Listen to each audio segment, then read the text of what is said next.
Man, it feels good to be back. So very excited to have you here with us where sports meets that thing called life. Hanging out here with you every Monday through Friday from 9 a.m. to 11 a.m. Eastern Time. I hope your day is going tremendous.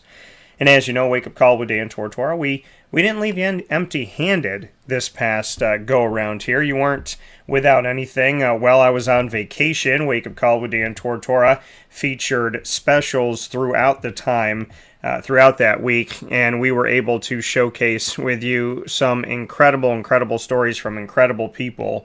And I feel so grateful and thankful to be able to have the shows that we got to share with you. And we had a double dose of Pacer Pride, which typically airs on Fridays in our exclusive multimedia marketing partnership with Marywood University. We had two of them this week. John Butash with the Marywood softball team as they just posted their first ECAC win in the postseason, and in the same season they get their first ECAC postseason victory. They become ECAC postseason champions as well. So they got their first victory and first championship in the ECAC on a phenomenal historic season for Marywood softball.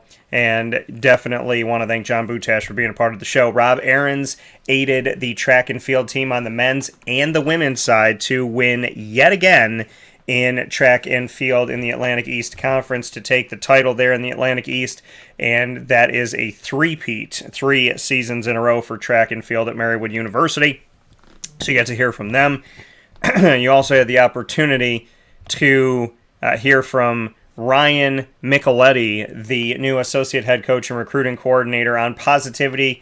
And I mean, you know that this show is where sports meets life, and we go far beyond just the world of sports. Ryan Micheletti and I went well deeper into maybe than we ever have with a guest.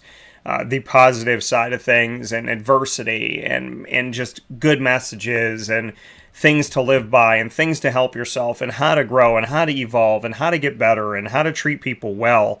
Such a fantastic special that you cannot afford to miss. And we definitely appreciate Ryan Micheletti being a part of the show from the St. Louis Billikens, who selfishly for me got me connected to the Billikens, who I have respected from afar for a while. We also featured Leo Talarico of CBA, a 2023 long snapper who's been highly recruited all over the country. He's the number 1 long snapper in the state of New York, and he's in the top 12 in the entire country of 50 states. So a big shout out to Leo Talarico of my alma mater, Christian Brothers Academy. We got to share his story. We also got to share the story of Christian Brothers Academy wide receiver who's got another season to go here as well, James Bell the 6th.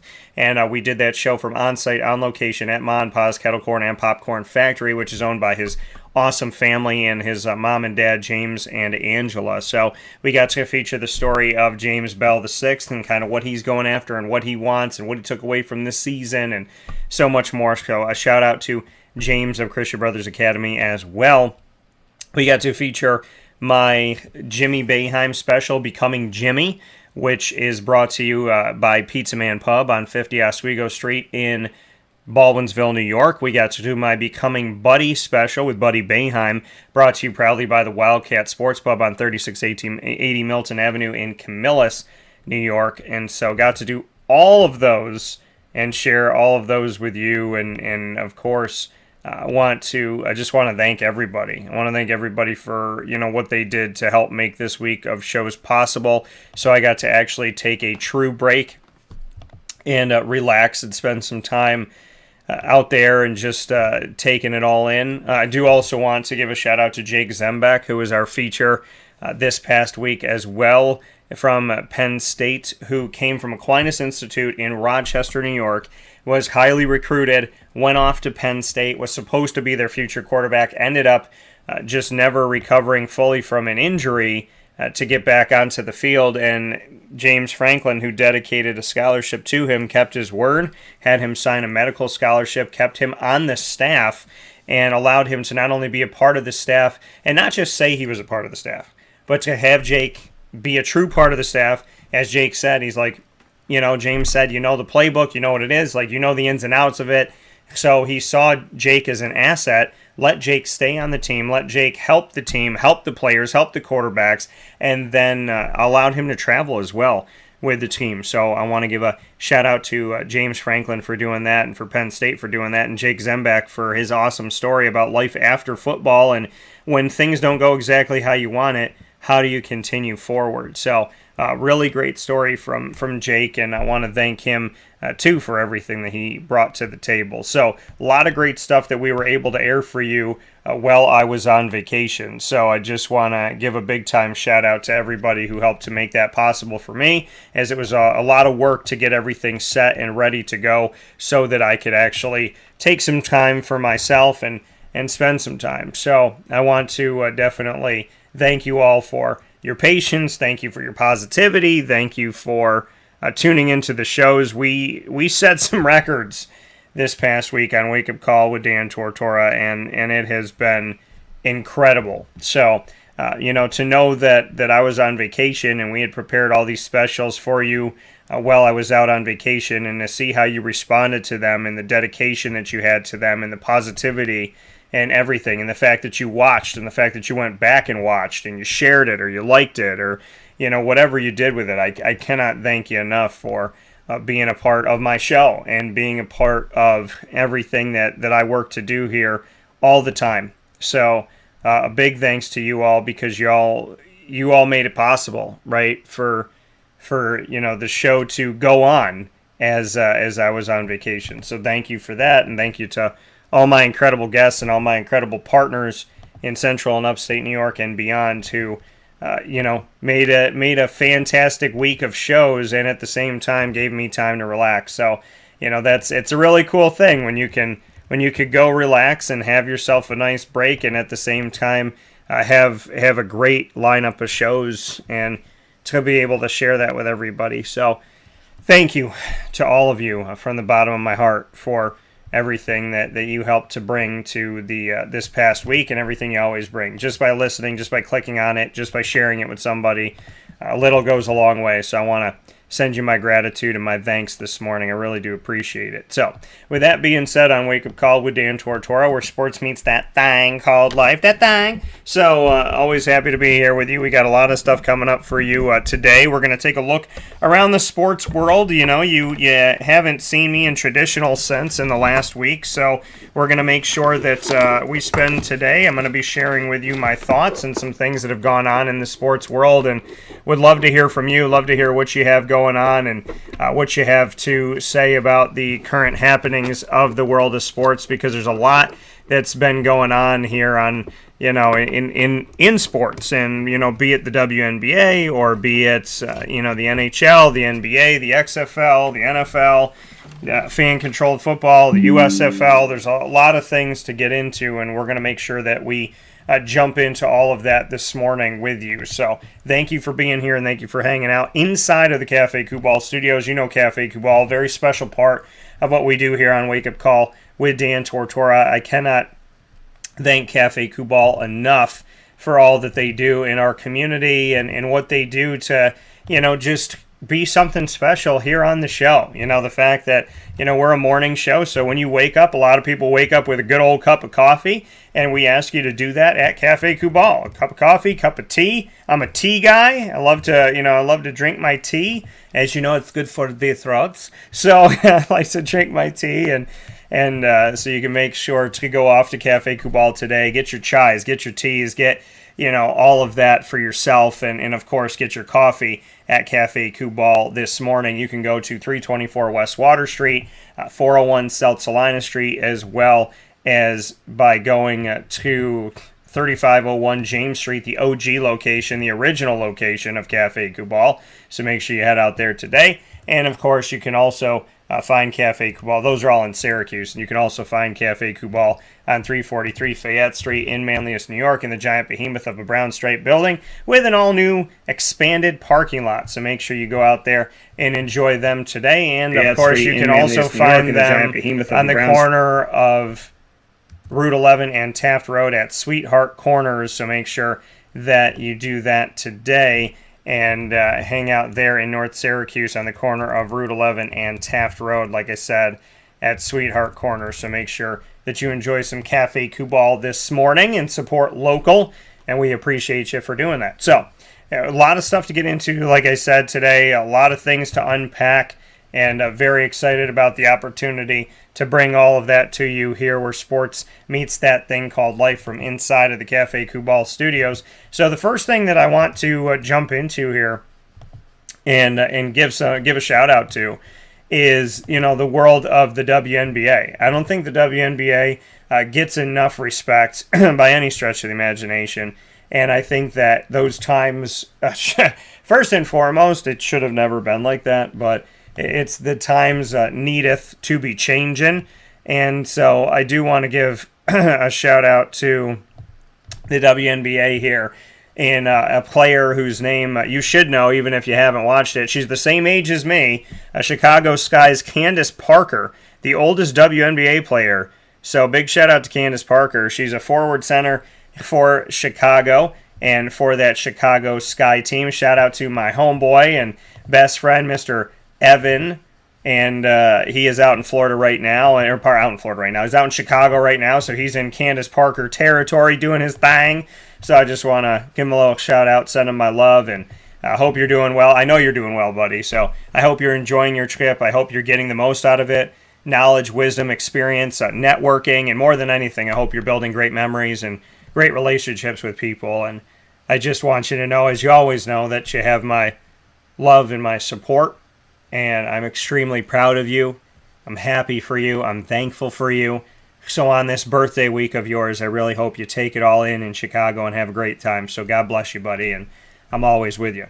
So with that being said, Candice Parker, really great stuff here. Yesterday, she became the oldest player in WNBA history. And I really think that they should go easy with that oldest player stuff. Like, I get it. I get she's the oldest player, but to be an old player in sports is to really not be that old. She's 36 years old, like I said, the same age as me, and she's the oldest player to record a triple-double in WNBA history. She did that. Now, she turned 36 in April. She had 16 points, 13 rebounds, and 10 assists as they defeated Washington 82-73, and that happened yesterday. So, really cool stuff there on Sunday, May 22nd. The Sky are 3-2 overall, as Candice Parker became the third player in league history to have more than one triple-double. Third player in league history of the WNBA. Only the third player in the league history of the WNBA to have more than one triple-double. Crazy. 3 players in the history of it. She joins her teammate of the Chicago Sky, Courtney Vandersloot, who is a guard and retired Hall of Famer, my girl Cheryl Swoops. And I say my girl because Swoops was one of those names that you knew back in the day. Cheryl Swoops, a guard forward. So Cheryl Swoops, as well as Courtney Vandersloot and Candice Parker, the only players in the history of the WNBA to record more than one triple-double in their time within the league. Candice Parker doing it as the oldest player this past Sunday, May 22nd, at 36 years old. So, awesome stuff here. They all have 2 triple-doubles, Vandersloot, Swoops, and Parker. So in their cases, one was in the regular season, one in the playoffs. For Parker, both happened in the regular season. Her first was July 28th, 2017, when she was playing for the Los Angeles Sparks. So her 2 triple-doubles have come on 2 different teams, and they came almost 5 years apart. So a little less than 5 years apart here. Swoops' triple-doubles were in 1999 and 2005 with the Houston Comets, and was the previous oldest player to record a triple-double in the WNBA, recording her second one when she was 34 years old. Speaking of Cheryl Swoops, who is a 3-time MVP. Candice Parker is a 2-time MVP. So Candice Parker said, quote, "It means a lot to be in the company of Sloot, who is going to end her career probably leading the league in assists, and then Cheryl Swoops. I grew up watching her play and just idolizing her. I've always been the person who is like, post can dribble too, and post can pass too. I hope that coaches are watching. I hope that the game is evolving. We're going to see more and more triple-doubles," end quote. I love that, and it's true. Post players can dribble. Post players can shoot. I mean, I've seen it with teams that I love to watch, how guys in the post, Pascal Siakam, right, for my Toronto Raptors, Marek Dolezaj, his vision and his ability to find somebody, his hands, his passing ability, his timing, his vision, all of it together. I know I said vision twice, but rightly so. I said a couple of years ago, I think it was his second to last season, on the team. I said Marek Dolezaj is the best passer on the Syracuse Orange by far. He was the best distributor, and he was playing forward and center. It's great, but you know what I mean? To us growing up, it's crazy, right?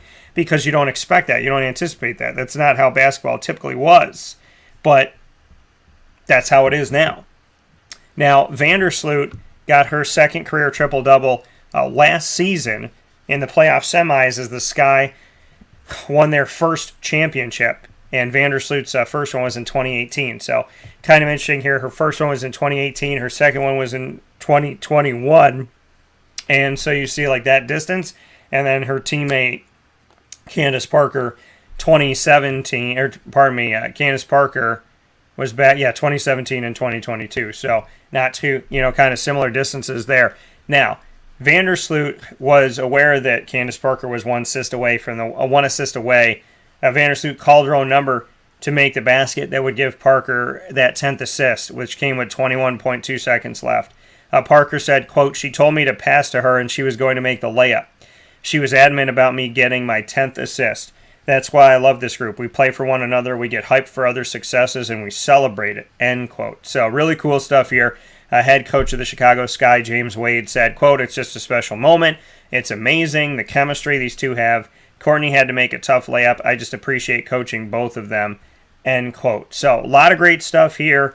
Really happy and just very much looking forward to what they can do. So big ups to Candice Parker, big ups to Cheryl Swoops, big ups to Courtney Vandersloot as well for being the 3 women in WNBA history to log at least 2 triple-doubles, and for Candice Parker to do it yesterday, Sunday, May 22nd, and to be the oldest player to do it now, passing Cheryl Swoops, as Candace has done it at 36 and Cheryl did it at 34. So I don't know many shows that are out there starting off with the WNBA, but you know what? Give respect where respect is deserved. And so we're going to start off Wake Up Call in this week with the WNBA. And people asked me in the past, they said, Dan, they said, obviously when I was on ESPN radio, they said our demographic is men 25 to 54. And I said, that's great. I'm going to make it more. I'm going to do more. Well, how are you going to do it? I said, I believe in God. I believe in my abilities. I believe in, how I go about things. I include everybody and I want everyone to succeed. And so I'm going to do the best I can and not exclude people and not exclude sports and not exclude women. And they said, and they kind of leading to that, they said, well, how are you going to get women to listen to the show? I said, I'm going to cover their sports and I'm going to respect them. It's not that hard. You want women to listen to your show? Be a good person. with anybody. Good people want to be around good people, right? So you want women to listen to the show? Be a good person. You want women to listen to the show? Cover their sports. You want women to listen to the show? Respect them and put them on the same playing field as the men because they don't deserve to be anywhere else but equal. And we changed the game. 25 to 54, that's funny. Somebody said to me one time, they're like, you don't get more. Prove that you get more than 25 to 54. And I took a picture of one of the game day shows I was doing going into a Syracuse football game. And there was a picture of like a 20-year-old with like a 70, 80-year-old person. And I was like, there's grandson and there's grandpa. Okay, so there's college or maybe just out of college, and there's like 80 years old. So there's your beyond 25 to 54.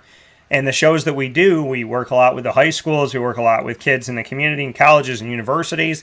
And with that, you get the kids, you get their siblings that can be older and younger, you get mom and dad, you get grandma and grandpa. So, just in doing one show about one kid at Lemoyne, Frankie Delia, for example, doing one show with Frankie's in his 20s, right? His younger cousins are listening. His uncles and everybody and aunts are listening. His mom is listening.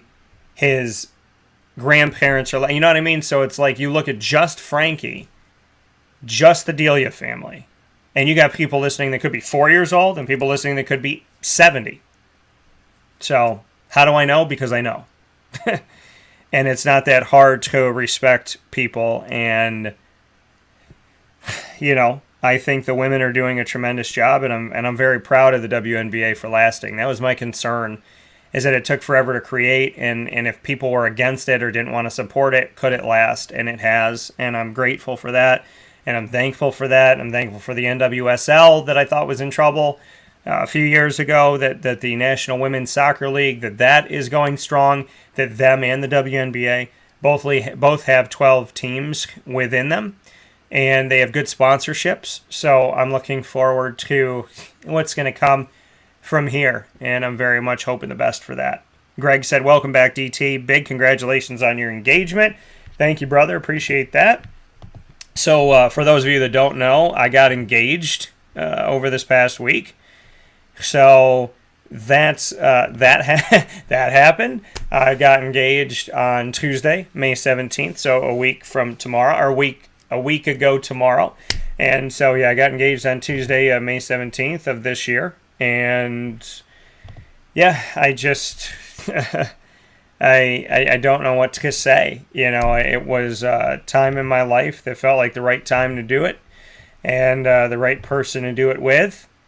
So getting engaged definitely takes knowing. Takes knowing what you want. It takes knowing who you're with. It takes knowing what they're about and what you're about, and to put it all together, you know, into something that is tangible and real and good. So I'm thankful for that, and I'm thankful for Carrie, and I'm thankful for what she's taught me. I'm thankful for how she's helped me to grow as a person, and how she's helped me to see that what I've had before really wasn't anything compared to what was actually out there waiting for me. So I want to thank God for the goodness. I want to thank God for the experience. I want to thank God for the time. I want to thank God for the love and the help at times where I didn't think I could help myself. And, you know, I want to thank God for the fact that I found a way to love through everything I've been through. So, you know, this is a moment in my life that I'll remember forever as a time where, you know, I defeated the devil. I defeated evil. I defeated all that negativity and all those demons in your brain that, you know, that try to get to you. You know, the things that try, I should say the demons that try to attack your mind and your heart, and, you know, people that don't believe in love and cynicism and all of that. So I think, you know, for me, I definitely just know that I have grown up a lot, and I've seen a lot, and what I was doing before, you know, the people that I was with before, combined can't hold a candle to what I have felt. Got my first butterflies. That was interesting. That's when I picked up the ring. And yeah, so I gave a little surprise to Carrie, who was not expecting it and hoping for it, but not expecting it.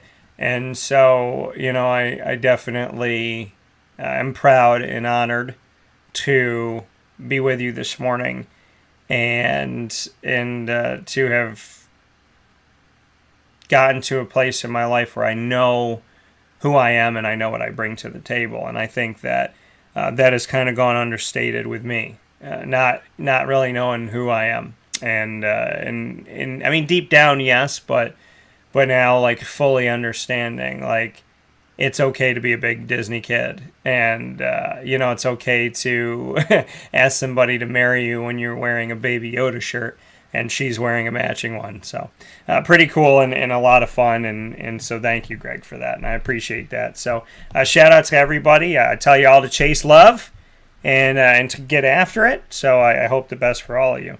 And let's see here. So Greg said, extremely happy for you both. Thank you, Greg. Appreciate that. And also, speaking about the over 55 demographic, how about the Jimbo Fisher versus Nick Saban drama? Yes, we are going to get into that for sure. And so we'll be getting into that in a moment. Before we get into that, I do want to make a note of another piece that I wanted to get to here. So shout out again to Candice Parker of the WNBA, as well for making history, as well as a big-time shout-out to Cheryl Swoops, one of the pioneers of the WNBA, and of course, to Courtney Vandersloot as well, teammate of Candace Parker. So big shout-out to Courtney. I do want to make a note here, speaking of Disney. So the XFL has found a way to make sure that they'll be sticking around here. Now, the XFL, mind you, is we have The Rock involved. And when you have The Rock involved, I mean, everything the man touches has turned to gold. So we look at this, and I'm sure that there's things that, he's been working on over the years and whatnot, and does what he can. But the USFL is already out there, right? The USFL is already a workable commodity. Their teams are good. Their product is on NBC. Their product is on Fox. Their product is, has been carried on multiple networks. And having NBC and Fox connected with the USFL in its to some people it's reemergence, but it is a new league. I think people want to understand that the USFL is a name we've heard before, but this is a new league.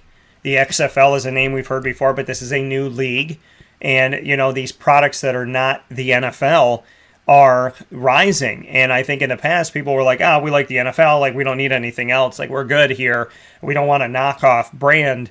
And I think now it's different. And I think the biggest win of the XFL and the FCF, fan-controlled football, and the USFL and the CFL and Arena, which was renamed to the NAF from the AFL. I think the good thing about the leagues that are not the NFL is that the best thing is that they provide opportunities to people that are not in the NFL.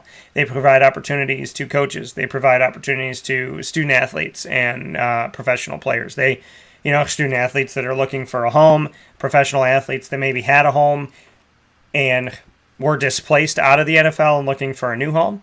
And obviously, they give revenue to cities, right? Cities and towns and to states, and they help out people who want to be general managers and presidents and owners. And they, give jobs to stadiums, and maybe they breed the building of stadiums and the expansion of things, maybe upgrading of stadiums.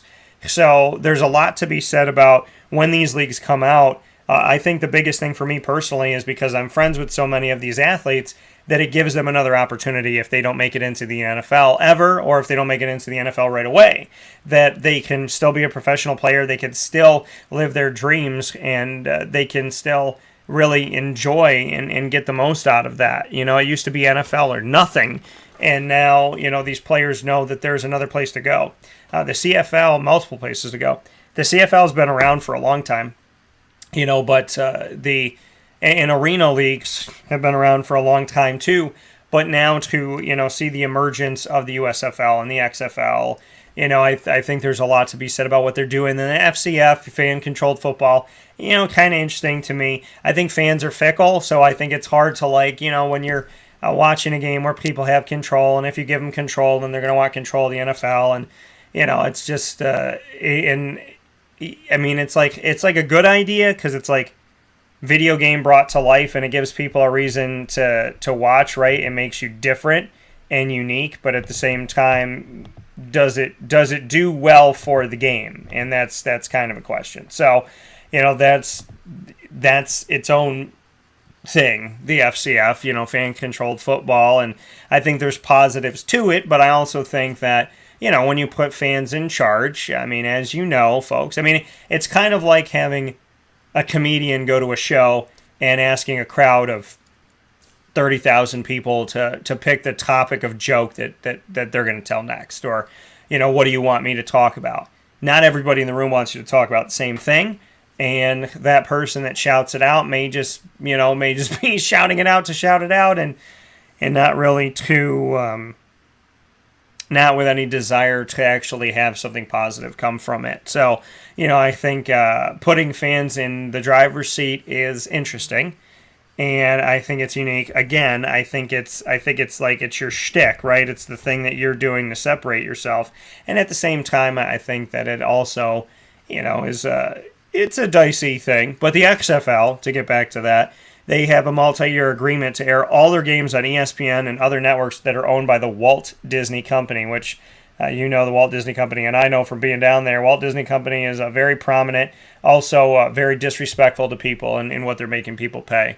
I love Disney, but the fact that the rich continue to get richer, they keep owning more, they keep buying more stuff, they keep expanding their monopoly on the world, and yet they keep charging more, I think is highly disrespectful and ridiculous.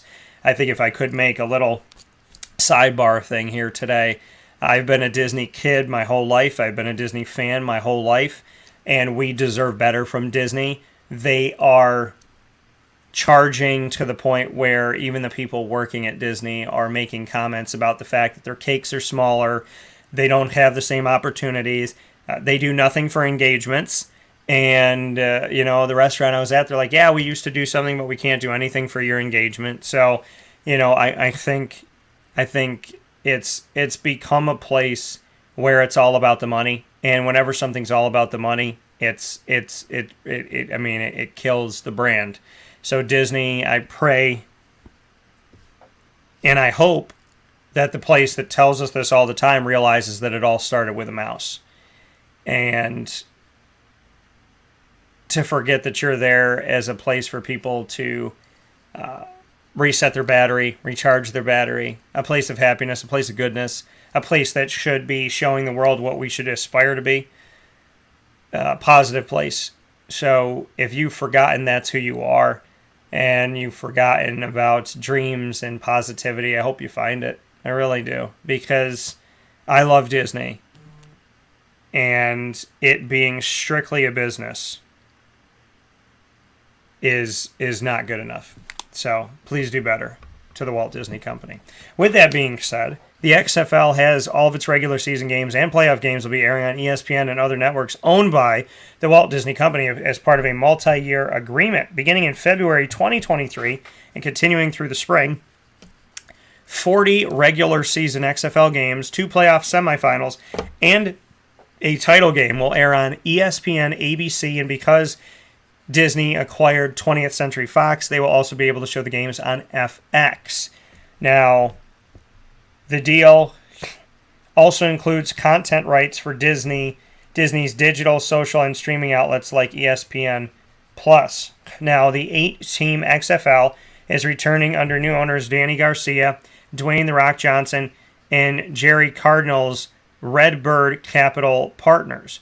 Now, in February, the XFL reached a partnership agreement with the NFL this past February that will focus on creating innovation programs and protecting the health of players. Now, this was said here by Dwayne "The Rock" Johnson, quote, "This is a definitive moment for the XFL and the beginning of an incredible long-term partnership for the league, building on my long-standing, very successful legacy relationship I've had with Disney throughout my career," end quote. So, you talk about building your brand, you talk about building a good relationship, networking well, and building those partnerships, and then utilizing those partnerships for future developments. Dwayne "The Rock" Johnson was hired by Disney to be in movies, and now Dwayne "The Rock" Johnson goes to Disney and, says, okay, well, you hired me before, now I want to bring you guys on to be a part of this.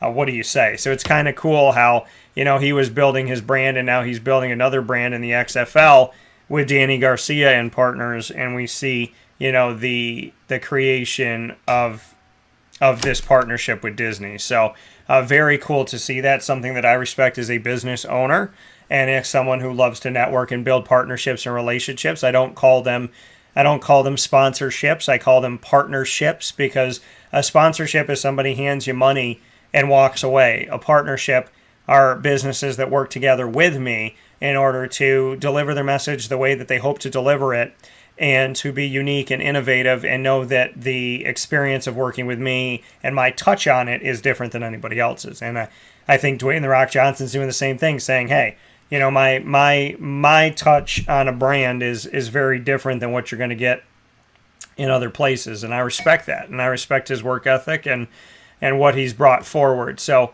a good for you, and a positive for you, and much appreciation and much respect to Dwayne "The Rock" Johnson. I thought it was great to see the USFL has partnered with NBC and Fox, and now we get to see the XFL partner with ESPN and ABC and FX, which is really awesome, and a great moment for the XFL to have returned a couple seasons ago. And then during, it was sad because they return at a time where they had just come back, a pandemic hits the world, and then they have to go out, and then they're supposed to come back again, and they wait, and then they go under new ownership, and, because Vince McMahon of the WWE had brought the XFL back, and now the XFL has been rebranded, re-logoed, re-everything with a whole new team, and, now we're getting to see that the XFL has evolved itself to what it is today, and, taking some of that, and just looking at the model of, if you're going to be a new league, to already know where your games are going to be held, to already know what you're going to be doing, and to make those partnerships real, and to make sure you put that out there. So I think it's great for the XFL to be doing this with ESPN and the other partners of the Walt Disney Company, because it's great exposure. And I think the USFL, in their same respect, as I mentioned earlier in this show this year, that the NBC and Fox partnerships are great for them as well, because of great exposure. So I really think that there's a lot to be gained and a lot to be had by this, and I'm excited for it. I'm excited to see what the XFL is going to bring. I'm happy that the USFL is bringing a great product as well, and I look forward to what's to come, because, again, the success of these leagues gives more opportunities to players and coaches and and owners and general managers and presidents and groundskeepers and hot dog sellers and program sellers, and people take a lot of pride in that. I mean, there's people, if you've been to the Dome, in the last, I don't even know how many years, there's a gentleman that sells programs there, and you could tell he loves that job, and he loves talking with the people and being around the people. So, I think, it's iconic to have some of these connections. And, when you create a new league, it's not just for the owners to make money. It's for players to have opportunities, coaches to have opportunities, people that the NFL maybe didn't respect, maybe the NFL didn't give a chance to, maybe they were there and maybe they retired, maybe the NFL told them they were washed up as a coach or a player, and they think they still have more left in the tank. Maybe they're coming from overseas. Maybe they're coming from a program that not a lot of people know. Maybe they were injured and they were highly recruited and highly touted, but they got injured, and that affected things. There's so many stories of these players and coaches, and now they can have the opportunity to have their own say on when they're done and what they're doing, and to have another opportunity to live their dream and to expand that and give more teams to that, I think is fantastic. I think the partnerships are great. I think the USFL having the NBC and Fox, and the XFL having the Walt Disney Company and that distribution of FX and ESPN and ABC and potentially ESPN Plus as well, it's fantastic to know that programming is going to be in a good place, which means it's going to be available to us. It's going to be available to us on our apps. It's going to be available to us who don't have cable, and having that experience and having that connection gives us an opportunity to right away watch it. And I think it gives us a lot of... Again, I think, the XFL is not looking for you to seek them out, and the USFL is not looking for you to seek them out. They're getting in front of you. They're approaching you and putting their hand out and saying, "Hi, I'm the USFL," instead of expecting you to come to them, right? We all know people like that. They won't say hi to you unless you say hi to them, because they think that they are owed more respect than you. So they think you have to come to them. The USFL and the XFL are learning about things that didn't work in the past, maybe with teams, maybe with leagues that their own league, the old USFL, the old XFL. Maybe they're learning from their own former league tries or from other leagues, that you have to walk up as the USFL or the XFL, and you have to be the person in the room, whether you have a big ego or whatever you have or not, that you need to walk up to people and you need to introduce yourself. And I think the "please allow me to introduce myself" XFL and USFL worlds are going to be better than, "Hey, they'll find us.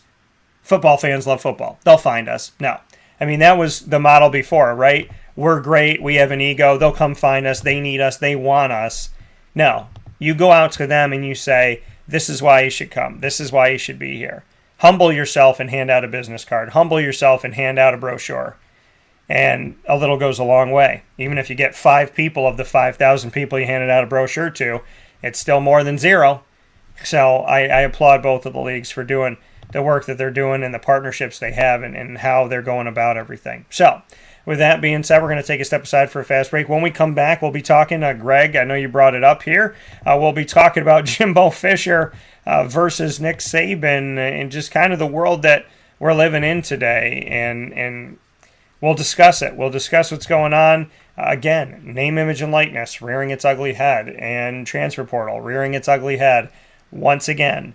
You know, not that they are bad things by the model and the fact that we could turn them into something, but the fact that they have little to no rules and regulation, especially the NIL, and what that's doing, and coaches reacting to it. So we'll talk about it on Wake Up Call with Dan Tortora, where sports meets life, right after this fast break from inside of the Cafe Kubal studios.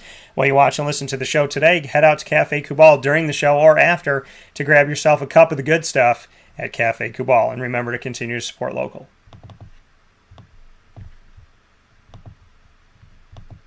Carvel DeWitt, it's what happy tastes like. Do you know why? Because we make ice cream. Creamy, rich, flavorful ice cream. Not yogurt or iced milk like some of our competitors. Ice cream.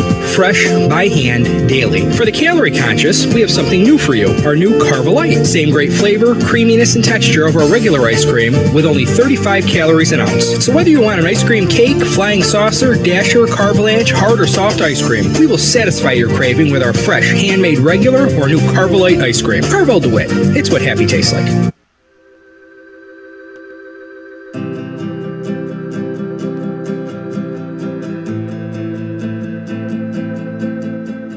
Cafe Kubal offers same-day local delivery of our products, offering no delivery charge for Onondaga County.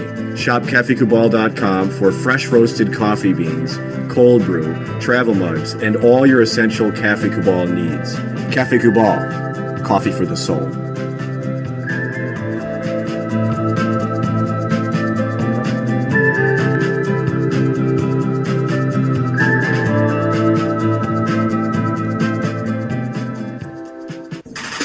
The Wildcat Sports Pub in Camillus, New York is located on 3680 Milton Avenue in the Home Depot Plaza. It is your family-friendly sports bar and restaurant. Folks, some sports bars aren't family-friendly. Some family-friendly restaurants are not sports bars. The Wildcat Sports Pub in Camillus, New York is proud to be both. It is that marriage that you've been looking for years. The Wildcat Sports Pub is your home base for your sports bar and restaurant needs, games for the kids, indoor and outdoor activities, and enough things on the menu to come back every single week and get to try something new. They're open Sundays from noon to 8 p.m., Monday through Wednesday, 11 a.m. to 11 p.m., and Thursday through Saturday from 11 a.m. to midnight. For reservations and party information, call 315-487-2222 for the Wildcat family-friendly sports pub and restaurant.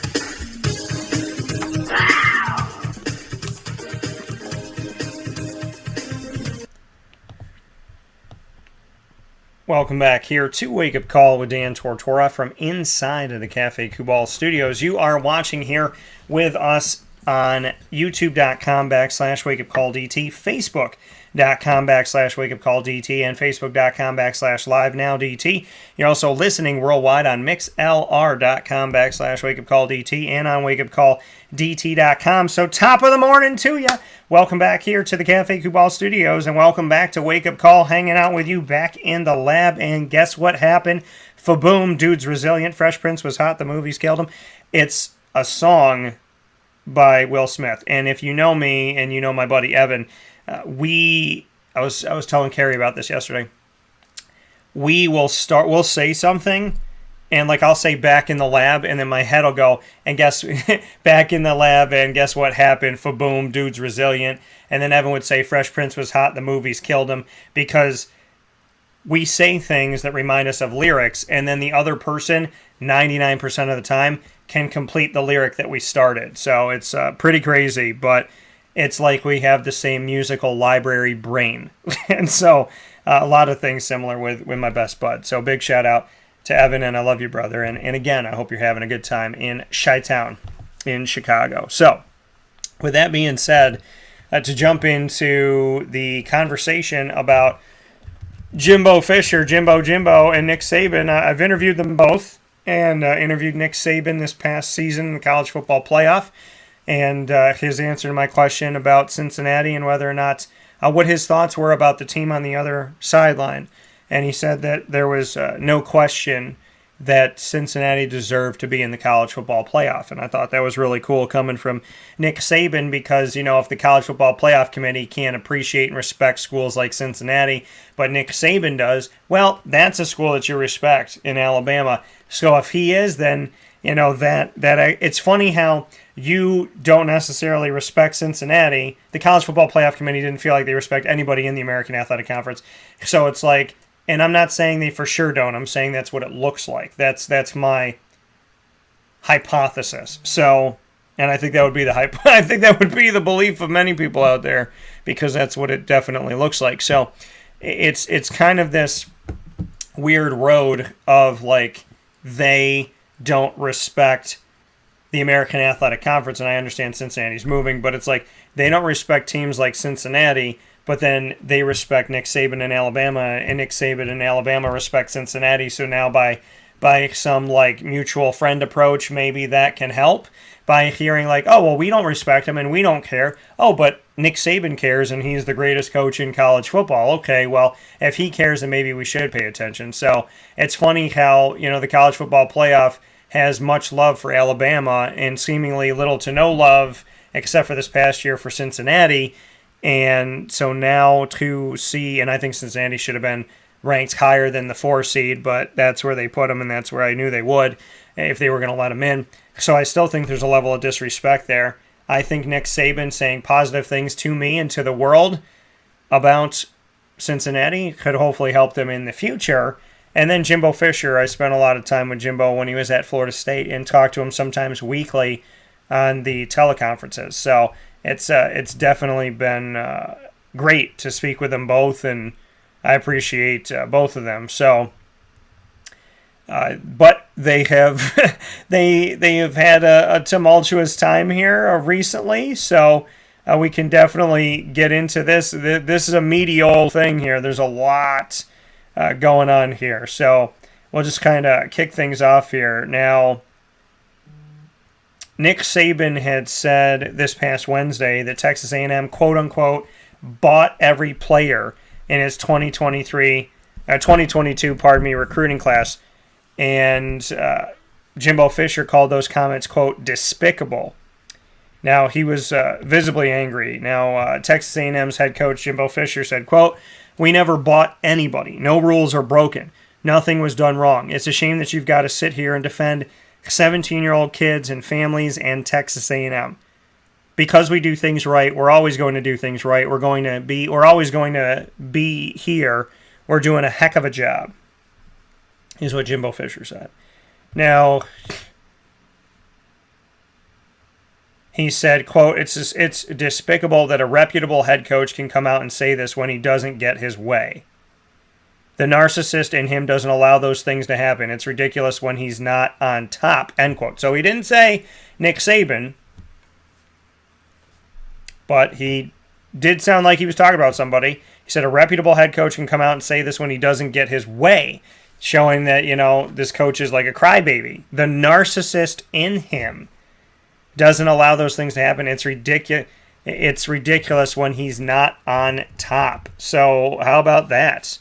Right? So when he's not the top dog, right? Because couldn't people turn around and say Alabama buys their team every single year because Alabama's always got top recruits?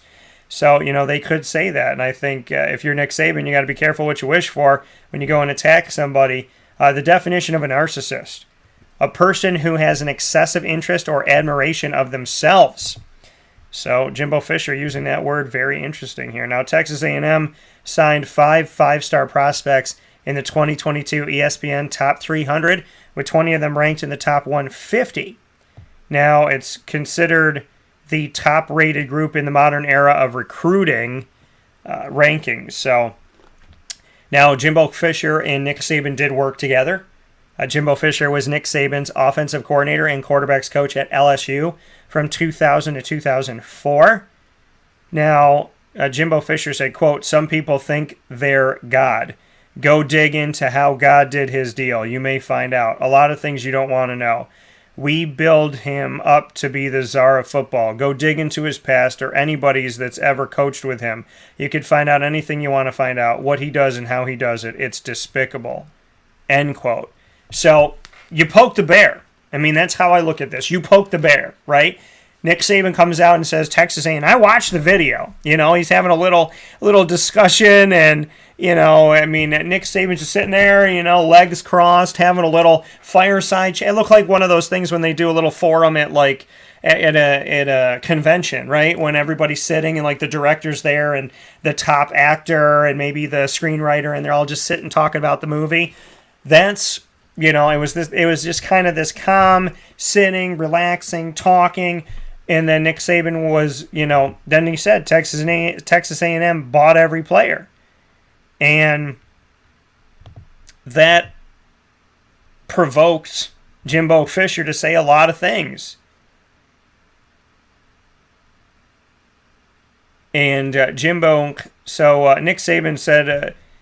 said this past Wednesday the Alabama players made $3 million doing it the right way, end quote, last year. And then only 25 players were able to leverage name, image, and likeness opportunities. And then Saban also said, I mean, we were second in recruiting last year. A&M was first. A&M bought every player on their team. That's what he said.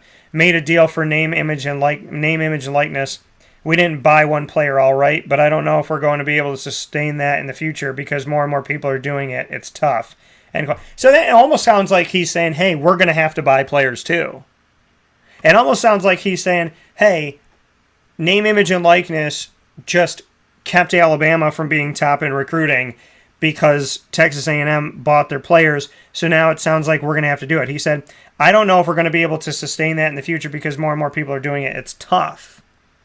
So he said, we didn't buy one player, all right, but I don't know if we're going to be able to sustain this. So is that him saying we didn't buy anybody, but we may?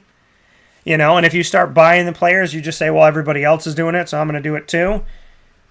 That's interesting. Nick Saban also singled out Jackson State in his comments, saying the school had paid Travis Hunter, a 5-star who went from Florida State and signed with the HBCU program at Jackson State during the early signing period, gave him $1 million to join the program. Deion Sanders denied the rumor that Hunter had been offered more than $1 million. And so Sanders dismissed the notion of Hunter earning that amount of money. He said, quote, I don't make $1 million. Travis ain't built like that. Travis ain't chasing a dollar. Travis is chasing greatness.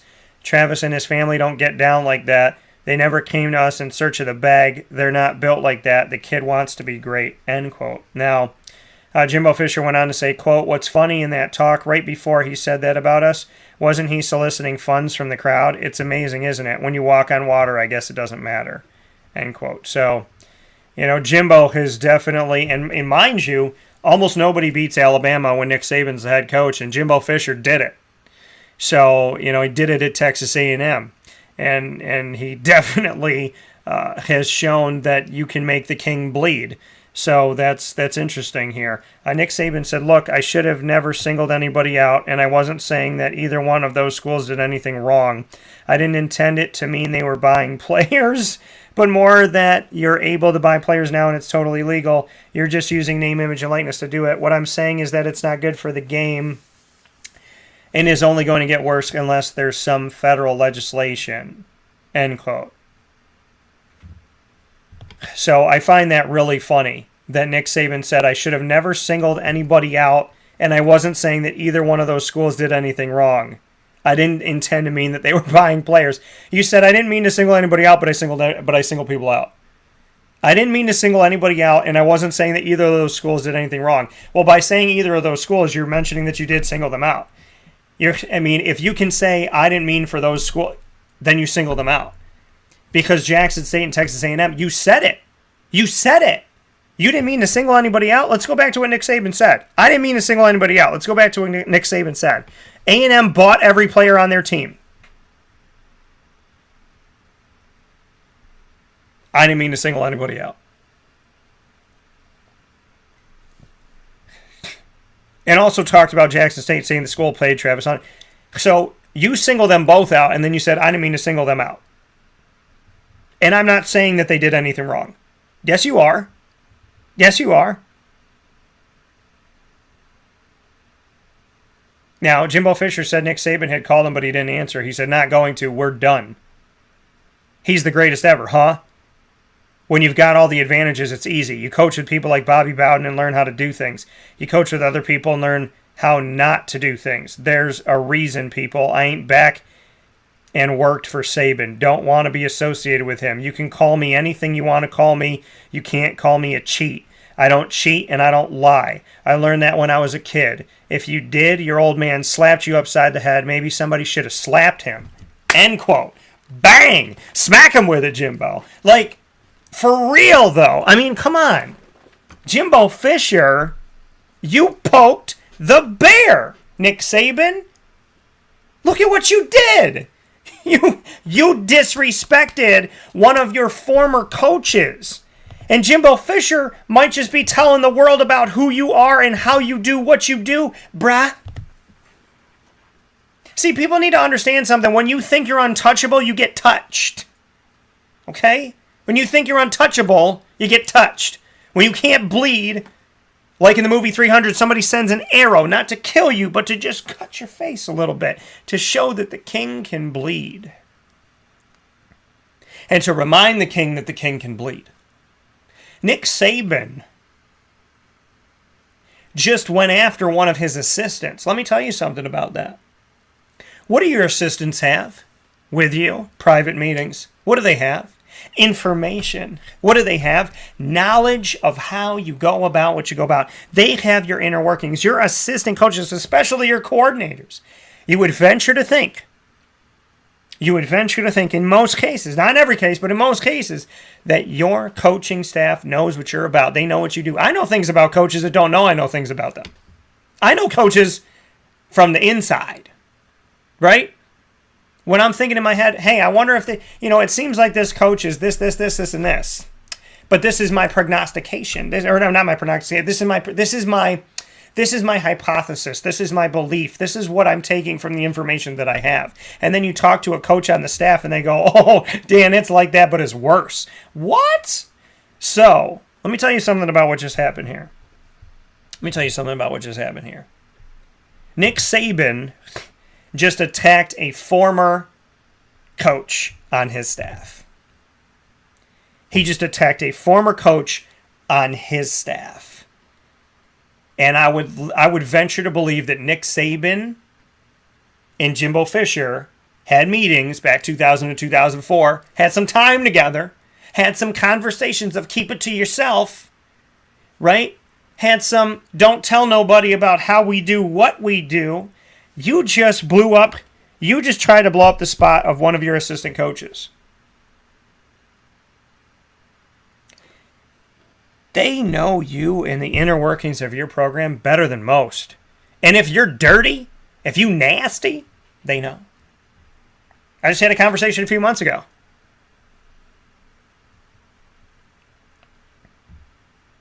Okay? When people leave a program, they may no longer be scared to talk about it. I'll tell you what it is. Jimbo Fisher's not. He's a head coach. He makes bank. He's not looking for anybody. He's not looking for Nick Saban to save his job. He's not looking for Nick Saban to make a phone call for him. He's past that. He's over that, right? Maybe when he was up and coming, but he had Bobby Bowden. He had Bobby B, right? Jimbo Fisher was a Florida State legend. If he stayed there, he would have been iconicized there. Is that a word? I don't know. But if he would have been an icon forever. And I still think that over time, people will say, hey, you know what? Yeah, we're upset that Jimbo left for Texas A&M, but Jimbo Fisher was a dang good coach here. And he did a lot. I mean, for goodness sakes, won the last BCS championship. So, what did Nick Saban just do? You just attack somebody that probably has a lot of private information about you and your inner workings. You thought you were God to the point where you attack somebody that probably has a lot of dirt on you. And I've always said this in the past, and I say it now. I always say this. I just said this recently. Why do people attack people that have the most dirt on them? The people that have attacked me in my life, I could cripple you. I could ruin what you have out there. When people think that you're this, I know who you are. Right? Why do people do that? Why do people take the people that have all their dirty, dark, nasty secrets and spit on those people? Because if I decided to turn around and say, you know what, I'm going to tell the story, you're in trouble. Right? You're in trouble. Why would you attack somebody, period? Number two, why would you attack somebody that has the ability to come back with information that you would prefer to not get out? Jimbo Fisher, the more I read, the more I share with you, the more it gets all up in your face. Now, the athletic director of Texas A&M said, quote, "We're being accused of using NIL to induce players, which is against the NCAA rules, which is against the Texas state law. So that's why we're so defensive, is because we're not being accused of having all of our players on our roster having NIL, which is all permissible. It's, there's one reason why they're doing this." That's the part where Jimbo is emotional and personal, because he knows how hard he works, the staff works, how great of a place A&M is. That's where it's really sad in a lot of ways that we're to this point. End quote. Now, SEC Commissioner Greg Sankey, this past Thursday, issued public reprimands to both Jimbo Fisher and Nick Saban for violating the conference's rules of, quote, ethical conduct, and specifically for, quote, public criticism of another member school. Now, Greg Sankey, the commissioner of the SEC, said in a statement, quote, "The membership of the Southeastern Conference has established expectations for conduct and sportsmanship that were not met last night nor today. A hallmark of the SEC is intense competition within an environment of collaboration. Public criticism of any kind does not resolve issues and creates a distraction from seeking solutions for the issues facing college athletics today. There is tremendous frustration concerning the absence of consistent rules from state to state related to name, image, and likeness. We need to work together to find solutions, and that will be our focus at the upcoming SEC spring meetings," end quotes. So, Jimbo Fisher had said here, he was asked if there would be if it would be awkward to see Nick Saban at the spring meetings in Destin, Florida. He said, quote, "Awkward about what? I don't mind confrontation. Lived with it my whole life. Kind of like it myself. Backing away from it wasn't the way I was raised," end quote. Now, Nick Saban went on to say, quote, "Jimbo can say what he wants to say. We've known each other for a long time. He worked for me and is a very good coach. As I said, it wasn't my intention to single anybody out." Bro, you said that Texas A&M bought every player. It wasn't your intention to single everybody out. That's like me going out there and saying, and I'll pick a name of somebody I didn't date, so I'll just pick a random. But it's like, that's like me going out there being like, Stacy is cheap and easy, and she'll have relations with anybody who gives her attention. I singled her out. No, I didn't mean to single Stacy out. I was just talking about people in general. No, I wasn't. I was talking about Stacy. He was talking about Texas A&M. He said Texas A&M. He said it. It's like, bro, why do we live in a world where people can say stuff and then say, no, I didn't say that? See, we live in a world where people don't say something and somebody says they said something that they didn't say, and then people believe that they said it. We also live in a world where people say stuff that somebody says, well, I didn't say it, and then people go, okay, you didn't say it. How does this work out, and who gets a part of the special rules? Because I'm not privy to that party. How does this happen? That I can come out and say something and say I didn't say it, then you could say, okay, Dan, you didn't say it. But then you could come out and say something I didn't say and say that I said it, and then everybody believes I said it. So the things I didn't say I said, and the things I said I didn't say? Saban, bro, you can't backpedal out of this. You just attacked one of your former coaches, and you said some pretty nasty stuff. And you said some stuff that could get him in some legal trouble outside of just college football and college athletics. You made a big statement that was nasty and dirty. You took a shot at somebody that, as far as I see, was not taking a shot at you unless they were taking a shot in the background. So what you did is you attacked somebody publicly, accused them publicly. and defamed them, or at least sought to belittle or accuse them of something. We got the Johnny Depp Amber Heard trial going on right now, talking about defamation and whatnot. You talk about libel and slander. You can't just go out and say, well, this person's done this, because there's repercussions for that. Right? What if Texas A&M saw that and Jimbo Fisher was like a 30-something coach and this was his first head coaching job, and Nick Saban said that about him, and they went, oh, crap, well, we don't want to be a part of this, and then they get rid of him, and they fire him. Okay? Then Jimbo can turn around and say, you just affected my job and my future, and you just affected my reputation and good name, so now I'm taking you to court. Greg Sankey, issue a reprimand to Nick Saban. Don't issue a reprimand to Jimbo Fisher for defending himself.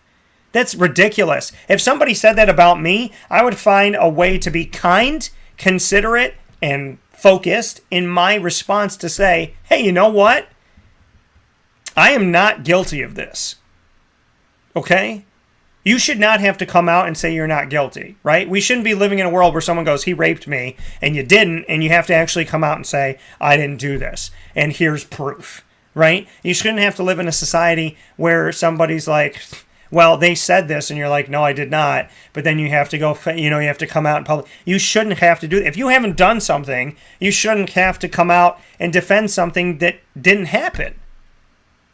And if it really didn't happen, and I'm not saying that whether it did or did not happen.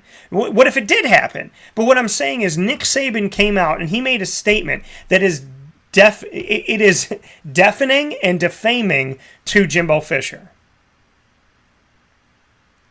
And to sit here today and act like, I didn't single him out. Yes, you did. Well, I didn't mean it that way. Yeah, you did. You said it pretty clearly.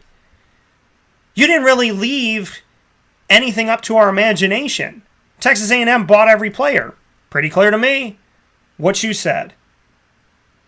Now, to go back to the quote from Nick Saban, quote, Jimbo can say what he wants to say. We've known each other for a long time. He worked for me and is a very good coach. As I said, it wasn't my intention to single anybody out, but I don't take things personally. Seems like you do, bro. Some people, when they compete against each other, everything's personal. It's never been that way for me. Bill Belichick and I are best friends. We were in the same division for 2 years in the NFL when I was in Miami and never had an issue. End quote. You also didn't have a good team.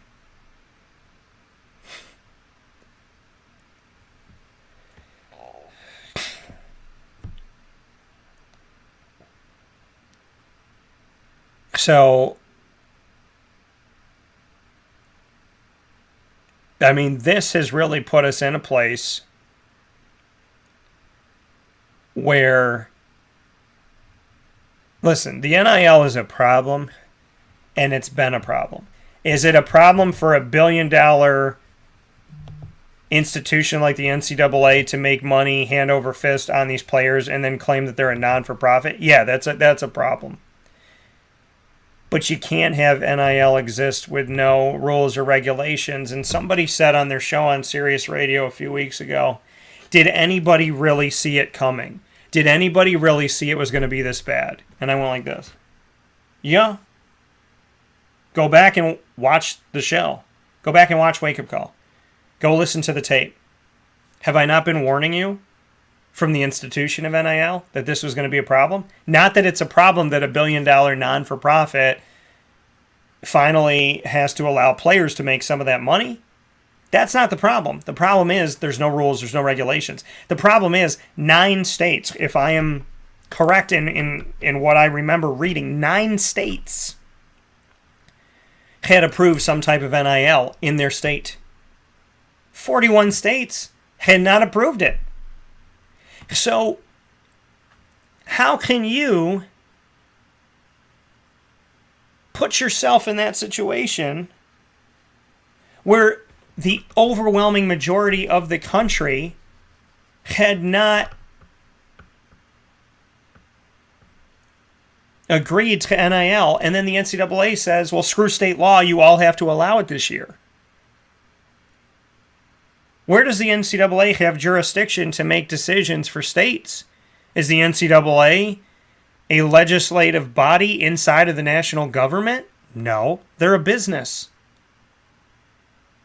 And if they're a business, I'm a business. Can Dan Tortora Broadcast Media make a decision that 9 states agree to and tell the other 41 that they have to do it too? Not that I know of. But it happened. The NCAA has functioned as if they are a god. Lowercase g, because my God's got the big G. The NCAA has functioned as if they are a god. And now they want to know why there's problems, why there's issues, why there's inconsistencies. Because you weren't prepared. Again, you weren't prepared. Again, you didn't have answers. Again, it didn't seem like you really cared what happened. And you know what, NCAA? You're dealing with people's lives. But with all these problems with name, image, and likeness, does that give a coach a right to make an accusation publicly that is that defaming and that disrespectful and that nasty? Listen, if Jimbo Fisher did do this, then that's a problem. If he didn't, then Nick Saban, there has to be a price to pay for that. Because Nick Saban just attacked someone publicly and made accusations of their character, of their morality, and of their business dealings.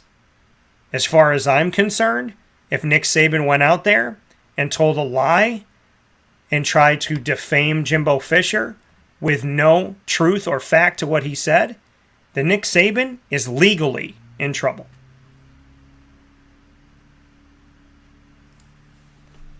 Now,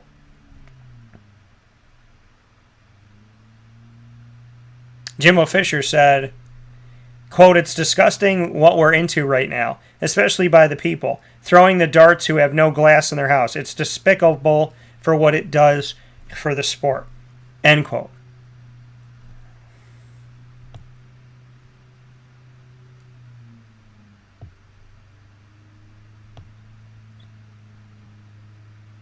Now, Jimbo Fisher went on to say about Nick Saban without calling him by name. He said, quote, "You know exactly what he's about. My dad always told me this. When people show you who they are, believe them. He's showing you who he is," end quote. And I've said that before many, many times as well. When people show you who they are, believe them. When people show you who they are, believe them. Because people tell you who they are. But when they show you who they are, believe them. And I'm not saying that I don't respect. Thank you, Miss Amy, for the congratulations, and thank you for the welcome back. Listen, I have loved interviewing Nick Saban, and I have loved interviewing Jimbo Fisher. What Nick Saban did to Jimbo Fisher, Jimbo responded. And I don't think that Jimbo needs to be reprimanded by the SEC. I don't. What does he need to pay a fine for? Somebody just went out publicly and attacked his character, attacked his name, attacked his reputation, attacked him as a coach, attacked his money, attacked his job, attacked his dreams, attacked his team, attacked his institution. Why is he not allowed to defend himself? I see nothing wrong with Jimbo Fisher defending himself. I see a million things wrong with Nick Saban going out there and attacking somebody publicly. Unless you have proof. Where's your proof? Do you have proof? Show me the proof. Show me the proof. But you open a can of worms, right? You just attack somebody who knows the inner workings of the way that you go about your business. You could be in a lot of trouble, Nick, because what you did to Jimbo, now Jimbo could turn around and say, okay, I've kept your secrets. I didn't tell anybody about that meeting. I didn't tell anybody about that time. Before NIL, I didn't tell anybody about ba-ba-ba-ba-ba-ba-ba. If that's the case, I'm just hypothesizing here. And I'm giving you an example. The reality is, if Jimbo Fisher has dirt on Nick Saban's in a lot of trouble right now. Because you just poked the bear because you wanted to see if the bear growled. If this is all Nick Saban just getting pissy and angry that in his sandbox nobody wants to play, why did Texas A&M get my players from me and boo? If that's Nick Saban, number one, you're arguably the best coach in college football right now and of all time. Okay? Number two, you've won you've won so many championships, it's ridiculous. Number three, you're always in the college football playoff. You're the lock every year, as far as I'm concerned. The only team that can lose 2 games, in my opinion, and make it to the college football playoff. Hasn't happened yet, but trust that. Alabama didn't even play in their conference championship game a few years ago. They didn't even play in the conference championship game, and they were still allowed in the college football playoff. It's not, if we're talking about things that aren't fair, Nick Saban, it's not fair the way that Alabama's treated. If you want to talk about not fair, look to your program. Alabama is a great football program. Alabama also has preferential treatment. Alabama also has a different set of rules. Alabama is also going to have a better way of getting in than anybody else because they're Alabama. So, if I'm Nick Saban, cool your jets. You're extremely successful. You recruit what did you have? We have the top program in recruiting. We have the second. We have the third. What are you complaining about? Okay? Jerome Ford, how about that? Your boy left. Alabama went to Cincinnati and did an awesome job and is now in the NFL. Okay? Maybe not everybody that comes to you wants to play for you. Maybe not everybody likes your message. Jimbo Fisher recruited like crazy at Florida State when Bobby Bowden was still the head coach. Maybe Jimbo Fisher's a good recruit. Maybe Jimbo does it dirty. Maybe he doesn't. Maybe Nick Saban does it dirty. Maybe he doesn't. But when you tell somebody that somebody did something dirty, you better know that that's the truth. I know things about people. I know a lot of things about business owners that do things dirty. Okay? And if somebody came to me behind closed doors and said, Dan, I'm about to do a business deal with this person, do you trust him? Do you trust her? I'm going to tell you the truth, not to defame that person, but because I don't want you to lose. I don't want you to get disrespected, and I don't want somebody to not pay you. I don't want people to get hurt by somebody that already hurt me or somebody else. I had a friend ask me one time, why didn't you introduce me to this girl? I said, because I know how she treats men. He said, yeah, but let me make my mind up. I said, buddy, I would be bringing you down into the pits of hell. Okay? Whether or not you think she's pretty is inconsequential to the fact that I've seen what she's done to men. Good men. Men that aren't as good as you, aren't as kind as you, aren't as giving as you. I don't want you to have to go through this. I don't want you to get abused. How can I tell you to go date this person when I know how she treats people? She's shown me who she is. And I know that. So, it's the same thing in business. I know things about people. I don't come out publicly and say stuff. I don't come out publicly and tell you, hey, this person, blah, blah, blah, blah, blah, blah, blah, blah. But if somebody says to me that doesn't know that I know that person, hey, you should really work with this person, I just go, oh, yeah, that's so nice, but I think we're good right now. I don't get into it. It's not my job to defame them. It's not my job to push them down. It's not my job to... Listen, somebody who's digging themselves a ditch will dig it themselves. Somebody who is digging a grave will dig it faster for themselves than I will ever dig it for them.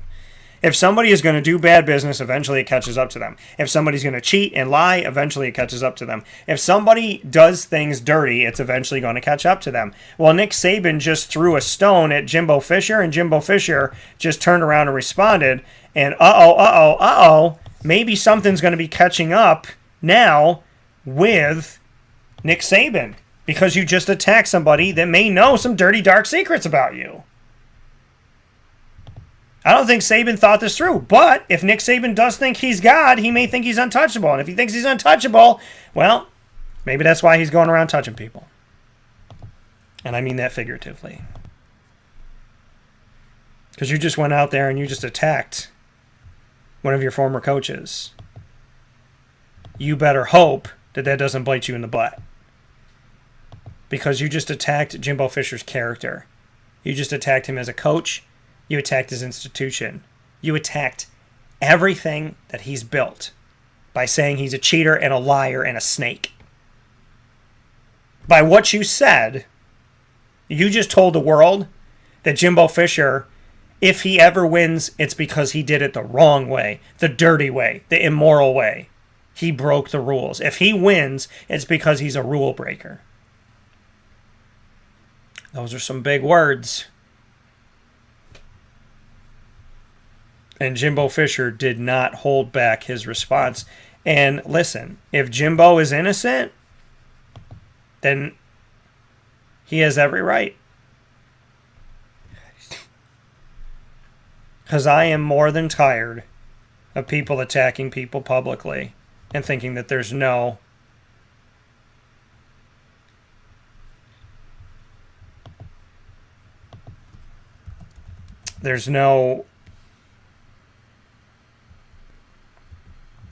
recompense. There's no compensation, right? There's nothing. I'm sick of people attacking people publicly and privately. But publicly telling the world, I'm so sick and tired of people doing this. I'm so sick and tired of people who don't just focus on doing the best that they can. Right? Jealousy and envy, it looks bad on everybody that wears it. I've had people talk about me that I don't even talk to. I've had people talk about me that we probably said 5 words to each other in 10 years. What do you have to say? But that's jealousy and envy. Listen, go work harder. Go do better. Okay? It's not somebody else's fault when you don't hit the mark. It's your fault. It's on you. Right? If I want to go walk 10,000 steps every day and I decide to not do it for 3 days, that's on me. That's not on somebody down the road. I can't turn around and come on. I mean, I can, but it would be wrong for me to turn around and come on here publicly and attack the 3 people in my neighborhood that walk every day. Because I'm mad that I didn't walk for 3 days. Now I'm going to turn around and say, well, you know, he's only doing it because blah, blah, blah, blah. No! Nick Saban, you just attacked somebody publicly. You just defamed somebody publicly. You just put yourself in a situation where you went after somebody's reputation publicly. If you're wrong, then there needs to be recompense. There needs to be compensation for that. Be it money or something else. There needs to be right done to that wrong. And if Jimbo Fisher's done nothing wrong, I have no problem with him defending himself. Now, if Jimbo Fisher is buying players, it's a different story. That is a problem. It's still not Nick Saban's place to say it, but it's wrong. So I hope that Jimbo Fisher's not doing what Nick Saban's saying he's doing, but what Nick Saban did is what I don't like about today's America and today's world. That we could just go out and accuse anybody of anything and try to ruin their entire lives with no penalty. Nothing. That anybody at any time can go out there and spread lies, rumors, and gossip about somebody, and there is no repercussion. I'm sick of that. There needs to be repercussion. When you are messing with somebody's life and somebody's livelihood and somebody's dreams and somebody's aspirations and somebody's family and somebody's health and somebody's goodness, when you attack somebody else and you do that publicly and you try to defame somebody publicly, there needs to be a punishment for people that attack innocent people publicly. Because I'm sick and tired of it, and it's wrong. Okay? This cancel culture, this if I don't like you, then I can get rid of you. Me. No. I have more followers than you, so I can bury you. No. I believe in God. I believe in something higher than all of us. I believe that if you do the right thing and you're a good person, that God will light a path in darkness. That even when the people come and try to do things to get you to fail, that God will help you succeed. Every time somebody's tried to defame me, insult me, disrespect me, and publicly embarrass me, I've done better, exponentially better. Every time the world has tried to make me fail, God has helped me succeed. So I believe that. I believe if Jimbo Fisher's doing the right things, he's got nothing to worry about. And I believe if Nick Saban's doing the wrong things, he's got a lot to worry about. But the way that this was handled was wrong. And I don't think that Jimbo Fisher in any way, shape, or form should have been called by the SEC and slapped on the wrist. You slap Nick Saban on the wrist and you move on. All Jimbo Fisher did was try to protect his name and his family on and off the field. And I don't have a problem with that. We'll take a step aside for a fast break here on Wake Up Call with Dan Tortora inside of the Cafe Kubal studios. And we'll be back right after this fast break from these Cafe Kubal studios where sports meets life.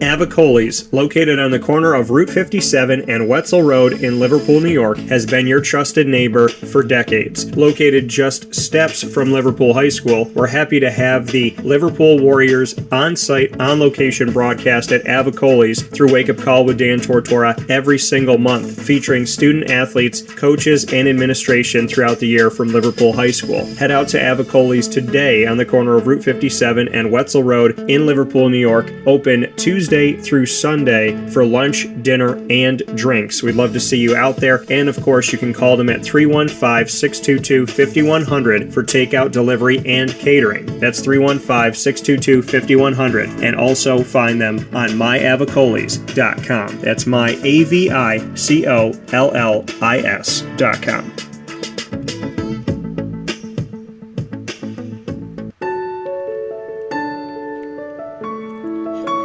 Having peace of mind when you're out of town that your furry-loving friend is safe and sound means taking them to Canine Campground, because we all know that when it comes to the love of our pets, it goes well beyond the call of duty to make sure they're safe and sound. Right, Lily? So take a ride to 242 Johnson Street in East Syracuse, New York, and see Canine Campground and where your dog will be staying, in the classic cabin, the executive cabin, the grand cabin, or of course the luxury cabin, because if you know Lily, you know she loves luxury. Now you don't have to wait to the last minute to find a family member or a friend that'll take your dog for a few days. Call Canine Campground at 315-299-4013. That's 315-299-4013. Their drop-off and pickup times are Monday through Sunday. Check K9campground.com for more information. That's the letter K, the number 9, and campground spelled with a K.com. K9campground.com. When you're going out of town, bring your dog to Canine Campground.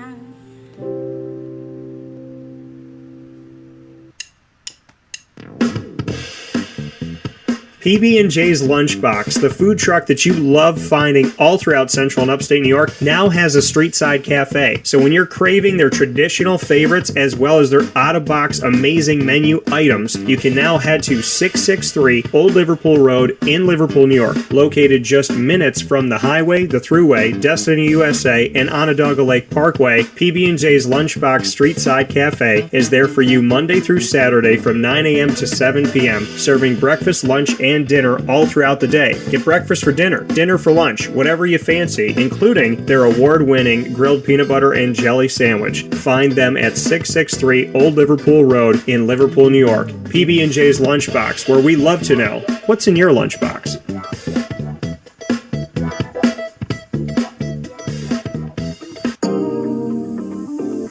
As a patient, what do we want? To be cared for, to be listened to, and to have someone walk us through the process on our path to victory. Victory Sports Medicine and Orthopedics does all of those things beautifully, with Dr. Mark Petropoli leading the team on 791 West Genesee Street in Skaneateles, New York, located minutes from beautiful Skaneateles Lake. Whatever your injury may be from head to toe, preventative care, rehab, physical therapy, laser therapy, and surgery are all available at Victory Sports Medicine and Orthopedics, where they care about us, they listen to us, and they understand that everyone's path to victory is a little bit different. Let them help you on yours by calling 315-685-7544 to make your appointment today. That's 315-685-7544. And find out more information at victorysportsmedicine.com.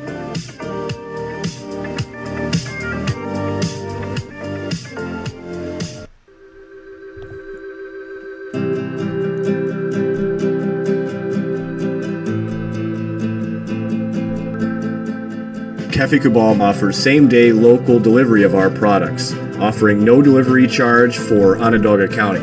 Shop cafekubal.com for fresh roasted coffee beans, cold brew, travel mugs, and all your essential Cafe Kubal needs.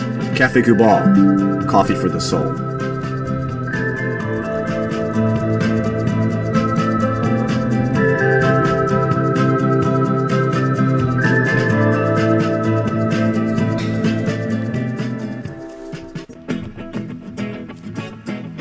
This is Amy from Mother's Cupboard, home of the whole frittata. We are open daily 6 a.m. to 1:30 p.m. For takeout orders, call 315-432-0942 and tune in to Wake Up Call with Dan Tortora for our monthly food challenge and try our Wake Up Call signature menu item available 7 days a week.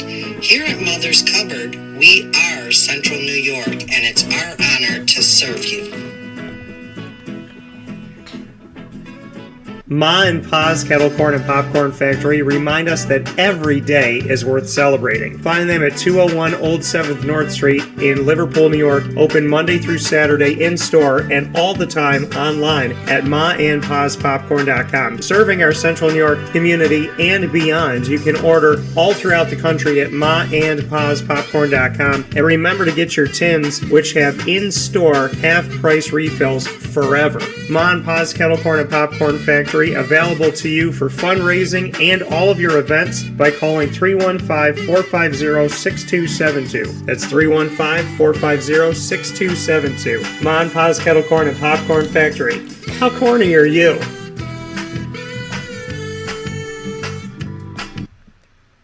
Welcome back here to Wake Up Call with Dan Tortora from inside of the Cafe Kubal studios. You're hanging out with us every Monday through Friday from 9 a.m. to 11 a.m. Eastern Time here on YouTube.com, Facebook.com, and MixLR.com, all / Wake Up Call DT. You're also with us on WakeUpCallDT.com's homepage and on Facebook.com as well. Facebook.com / Live Now DT. And we appreciate you being here. You can search Wake Up Call with Dan Tortora on Stitcher, Spotify, MixLR, TuneIn, YouTube, iTunes, and Apple Podcasts, iHeartRadio, Podbean, and more, including Amazon Music and Audible, by searching Wake Up Call with Dan Tortora, or one word, Wake Up Call DT. So, during the break here, we saw that Greg had said that he's okay to have the tussle in Tallahassee, and that we could see a steel cage match, WWE style, between Jimbo Fisher and Nick Saban. I got my money if it's a WWE style thing on Jimbo, but if this is Marvel, then I think Nick Saban is your Thanos, and that Infinity Gauntlet, he might just be mad that Jimbo Fisher stole one of the Infinity Stones off of it, so he has no control over the entire universe. But he has a bunch of the stones. So maybe that's the issue. Maybe the issue is one of his stones got stolen out of his Infinity Gauntlet by Jimbo Fisher. And, maybe that's that stone, which seems to be, the recruiting stone. Maybe that has caused the Infinity Gauntlet to malfunction a little bit and not be able to do what they want to do. So, unfortunately, that's where we live right now. Now, the lane train heading down to the ring, interfering with the match somehow. Yeah, I could see that too. The lane train, that could be the guy where it's like somebody brings in Lane Kiffin, right? Like Jimbo brings in Lane Kiffin to be part of his Avengers against Nick Saban, who is the Thanos of this story, and then Lane turns around and Jimbo thinks he's helping him, and then Lane takes the gauntlet from Thanos, but he puts it on himself and he snaps his fingers because Lane wants to take care of Lane. So we'll see. It could be a pretty good story to tell. The SEC meets Marvel. We could definitely, two big-time moneymakers showing themselves there. Could be a sight to see. Now, allegedly, Juwan Howard has declined interest from the Los Angeles Lakers. The Lakers, wherever LeBron James goes, there seems to be some drama. You know what I mean? There's some drama that eventually comes there, and Juwan Howard already has his own drama with things that have gone on this year with Michigan and whatnot. So, we looking at this right now, do I have the, direct source to this? No, so take this with a grain of salt. But allegedly, as the Lakers are looking for a new head coach, well, their head coach is LeBron James, but They have to have somebody sit in the chair. So with them apparently looking for they are looking for a new head coach, but apparently if you want to now this is the rumor mill, but the Frank Vogel is now gone, so they need a new head coach, and Juwan Howard allegedly is saying no to this. So interesting here that this could be the case. Now, Adrian Wojnarowski has said that Woj has said to a lot of people know him in the NBA world, obviously, he had made a statement that the Lakers never made a formal offer to Howard, but, quote, it's clear that if he had expressed an interest in the job, his candidacy would have moved quickly to that stage, end quote. Now, Juwan Howard has been linked to multiple NBA jobs. He interviewed for an assistant job with the Miami Heat and was a favorite potentially for the Boston Celtics. And when they were looking at their coaching search, allegedly that's happened there. Now, Howard will enter his fourth season at Michigan this coming season. He's 93-61 over 3 seasons and won a Big Ten regular season championship before making the Elite Eight in the 2021 NCAA tournament and winning the National Coach of the Year award. And the Michigan Wolverines fell in the Sweet 16 as a number 11 seed this year, as you know. Now, Howard's sons, Jace and Jet, will both be at Michigan. Jace will be a junior. Jet will be a freshman playing for the Michigan Wolverines. So he gets to coach both of his sons, which is a very short list that Jim Boeheim is now a part of in coaching Buddy and Jimmy this past season. So that's where we're at right now. If you want to believe the rumor mill that Juwan Howard potentially could have had a job with the Los Angeles Lakers, but will instead be staying to coach his sons at Michigan, which I think is definitely better. I don't want to deal with the drama. Listen, no, I'm not going to... Nobody is going to... Thank you, Greg, for feeling that Marvel meets the SEC thing. Nobody in their right mind is going to say LeBron is not competitive. Nobody in their right mind is going to say that LeBron can't affect a team in a positive way. Nobody in their right mind is going to say that LeBron can't automatically make a team better by being a part of the team. But what I'm saying about LeBron James is LeBron James, it's drama. It's drama, okay?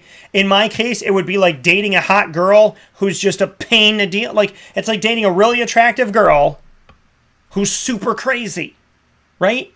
It's like dating her, but she's narcissistic. Dating her, but she causes problems. Dating her, but we can't ever, have a normal night. That's what that feels like. That's how I liken it to LeBron James. Like, would LeBron James be good to bring out on a date and see and address when I'm talking about this, thing about connecting LeBron James to a girl? Because I know some people are going to go, Dan, you want to see LeBron and address? No, this is no grandmama thing. I'm stating a fact here. I'm stating an opinion, I should say, not a fact. I'm stating an opinion. LeBron James, but there's evidence to back it up. LeBron James, to me, is like taking out a really attractive girl that causes a lot of drama. She's going to give you the good, but she's going to give you the bad. That's what I think it is to have LeBron James on your team. I don't want a diva. I don't want to date a diva. I don't want to marry a diva. I don't want to be around a diva. I'm not in that diva world. I'm not about that life. I don't like that, okay? I don't want a girl who's like, rub my feet, my back. Every time there's a solution, there's a problem. There's a problem for every solution. LeBron James makes teams better, but there's also drama that comes with that. Okay, they didn't even make the playoffs this year. So, LeBron, yeah, you're good, bro. You're talented, bro. But this isn't a one-team sport. Go play tennis. Go play golf. Or, I'm sorry, not a one-team, a one-player sport. This is not a one-player sport. And that's the thing that I don't like about LeBron's way that he goes about things the most, is that it's about LeBron. When my Toronto Raptors, and yeah, I'm going to call them mine because I've been a fan since day zero. When my Toronto Raptors won the championship, LeBron James left the court with minutes to play because he knew he lost. He left the court. He left in the middle of the game. He left the game. He didn't only not shake hands, not congratulate, not have good sportsmanship and kindness and generosity and just, hey man, you did better than us today. Have a great... He didn't just not shake hands. He left before everybody else was done. He left while his teammates were still playing the game. He disrespected his coach, his teammates, his organization, the city that he plays for, his family. And we want to talk about him being the greatest ever? Give me a freaking break. He's not the greatest ever. He's a really good player who's super dramatic. He's a really good player that if he doesn't get his way, he... No, don't cry. We're just talking about Nick Saban. You can be really talented and also a drama queen. You can be really talented and also the person that doesn't have respect for other people. Don't tell me that LeBron James respects the Toronto Raptors when he did what he did. Don't tell me that LeBron James has respect for the people that he's played with when I've listened to him in a 13-minute press conference talk about how great he is. He didn't mention one of his teammates. It was just LeBron, LeBron and LeBron and LeBron and I love LeBron. Great. Go kiss yourself in the mirror when you go to your dressing room, but don't do that in public. I'm so sick and tired of people telling me LeBron is the greatest ever. LeBron might be up for the greatest drama queen ever. But LeBron James is a really, really, really good basketball player who is a head case. If I was in the NBA right now, I would rather play with Steph Curry. If I was in the NBA right now, I would rather play with Kawhi Leonard. I would rather play with Luka Doncic. I would rather play with Chris Paul. I don't want to play with LeBron James. Because I don't want to deal with LeBron James. He's good, but he's a problem. Okay? Dating a hot girl who you come home and she's got her underwear on her forehead and she's upside down on the bed speaking a different language. That's LeBron! So, LeBron's the girlfriend that's really hot that wears the underwear on her head and flips upside down and says things that doesn't make any sense in gibberish. That's LeBron James. The really hot girl who wears her underwear in the wrong place. That's LeBron. What do you want me to say? Okay? You watch it. You see it. Let's stop making excuses for it. Maybe Juwan Howard doesn't want to coach there because he doesn't want to deal with it. I wouldn't want to deal with it. Why would I want to deal with that? Do you know how many coaches and players have lost their jobs because LeBron was coming in or going out? LeBron is a crater when he comes in and he's a crater when he leaves. You might win a championship in between those craters, but he drops bombs wherever he goes. Kill Cleveland. Rebuild Cleveland. Kill it again. That's why I'm happy for Miami. I'm happy they're a 1 seed. I'm happy they're still alive. Go Miami. Miami was relevant when he left. They were like a 4, 5, 7 seed. But now they're a 1 seed. Now they're doing what they're doing, the way that they're doing it without... And again, Miami won a championship without him. And Miami's trying to win a championship without him again. But he causes craters, right? He causes craters. Miami was an enigma. They were an anomaly because Dwayne Wade won without him. Then he came in, they won together. And now after the fact, look at what Miami's doing. And I respect that. But not everybody can beat Miami. And maybe Eric Spoelstra is a better coach than I gave him credit for in the past. And if that's the case, and I was wrong, and I can admit that. Shout out to Spoelstra. Keep doing you, boo. Keep doing you. Greg, did you just say it's not a bad thing to date a girl who wears her underwear on her forehead? I understand your sentiments, if that's the case. But we have to talk about that. There's good and bad. So...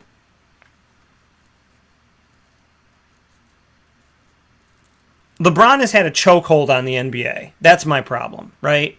He's really good, but he has a chokehold on the NBA. You know? Jordan had Jordan rules. Jordan almost never fouled out of a game, right? We know that. We know some people get preferential treatment. I see it. See, Greg? Your brain is my brain. So, because I made that analogy and then I went, could be okay. But, the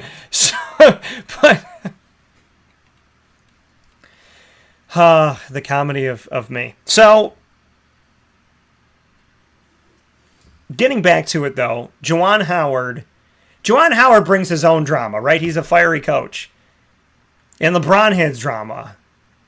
So that would be like a really dramatic, that would be drama times two. That's a lot of drama. If I'm the Lakers, maybe I don't want that. But who are you going to... Think about this.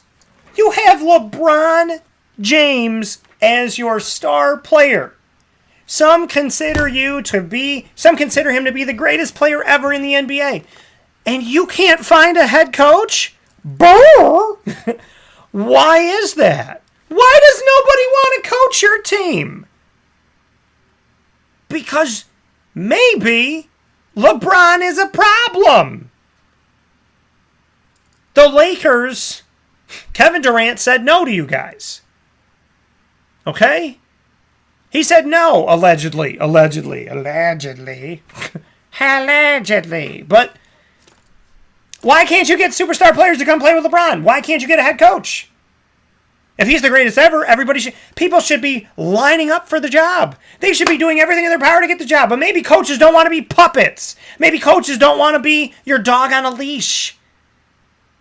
Maybe coaches don't want to be your little BITC, you know. Maybe that's why. Maybe they don't want to be the coach because they know they're not the coach because they know LeBron's the coach. And maybe a coach doesn't want to pretend to be a coach. Maybe they actually want to be one. Say words, son. My mom said, nice to hear from you this morning. Thank you, Mama. Nice to be here. So, it's crazy. It's just wild. I just find it funny, though. Why does LeBron, like every couple of years, whatever team LeBron's on is looking for a new head coach? Why is that? Why is that? Don't you guys ever ask that question? Why is that? Why, instead of talking about, well, the Lakers, blah, blah, blah, blah, why can't LeBron find one? And tell me something. In college, you learn about life. In college, you should be learning how to be a grown person. He didn't go to college. He didn't have the experience. He didn't get around it. I'm not saying he's unintelligent. I'm saying he is inexperienced. He didn't play for a college coach. He didn't have to sit and listen. He went from high school to pro. He went from no money to make that money. He didn't have that middle ground. He didn't have that learning ground. He didn't have that time where you are supposed to learn life lessons, life skills, and you are supposed to be taught how to live in the real world. He didn't learn that. Maybe he's uncoachable.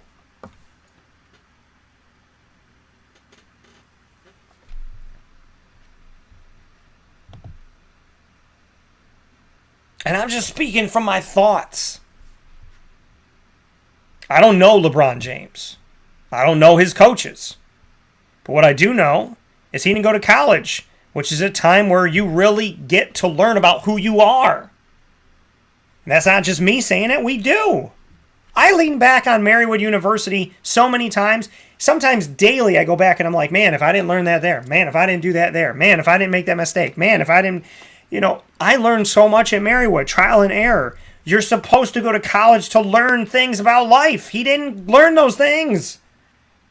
So if nobody's taught him to have couth, common human respect, decency. Yeah, he does good things off the court. But on the court, why is he always looking for a new head coach? And I don't think Juwan Howard would have been the answer. I think they probably would have fought with each other. Juwan is fiery. LeBron is fiery. I don't see that going well. That's my opinion from the outside. Those are my thoughts.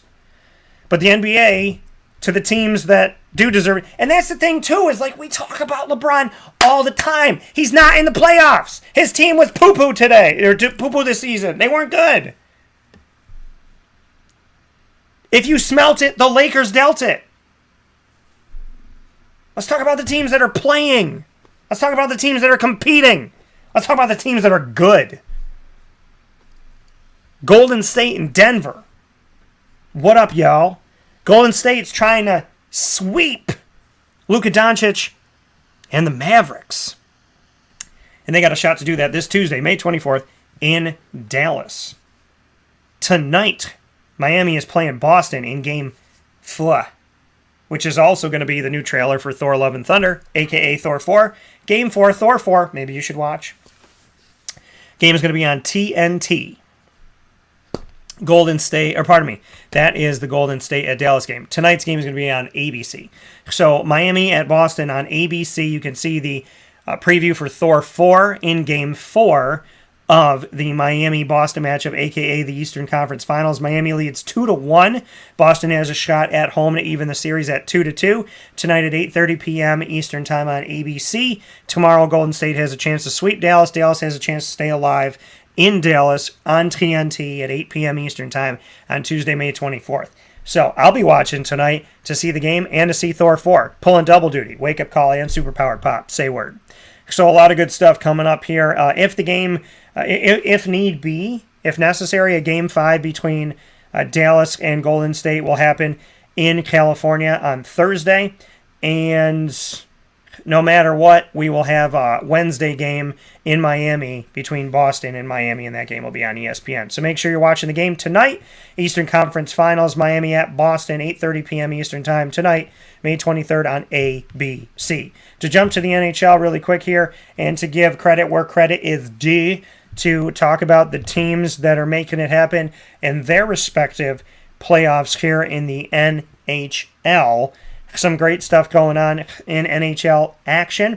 And so we have a bunch of these teams here. I want to take a look here at what happened over the weekend. Florida at Tampa. Love that matchup. Who would have thunk it? Who would have thought Florida and Tampa would play in the playoffs against each other? Tampa leads the series 3-0. And then we have Carolina at New York. Speaking of the Rangers, Carolina leads 2-1. Calgary at Edmonton. Edmonton leads the series 2-1. Colorado at St. Louis. I saw somebody down in Disney with the St. Louis Blues apparel on. The Colorado leads 2-1 on that. Tonight we're going to see Florida at Tampa, Colorado at St. Louis. Tampa has a chance to close out the series against Florida tonight on TNT at 7 p.m. Eastern Time. Colorado has a chance to take a 3-1 lead, or St. Louis could tie the series in St. Louis at 9:30 p.m. Eastern Time, approximately. After the Florida at Tampa game, you'll see Colorado at St. Louis on TNT. And then this Tuesday, May 24th on ESPN, we'll see Carolina at the New York Rangers at 7 p.m. Eastern Time.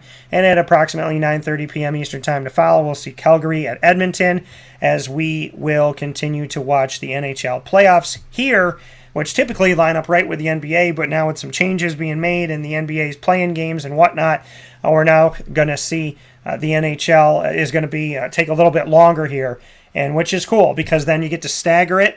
So the NBA, you're watching that, and then you get to see some more NHL action, which is some good stuff going on. We're going to take our final step aside for a fast break, come back to wrap things up on Wake Up Call with Dan Tortora right after this fast break, as we've brought you the NHL, as well as the NBA, the WNBA, the XFL, the FCF, the USFL, and we will finish with some conversation on the NFL right after this on Wake Up Call with Dan Tortora, where sports truly meets that thing called life. Thank you for tuning in every Monday through Friday from 9 a.m. to 11 a.m. Eastern Time, right here inside of the Cafe Kubal studios. Fill your cup up right and go support Cafe Kubal today, and let them know that Wake Up Call sent you.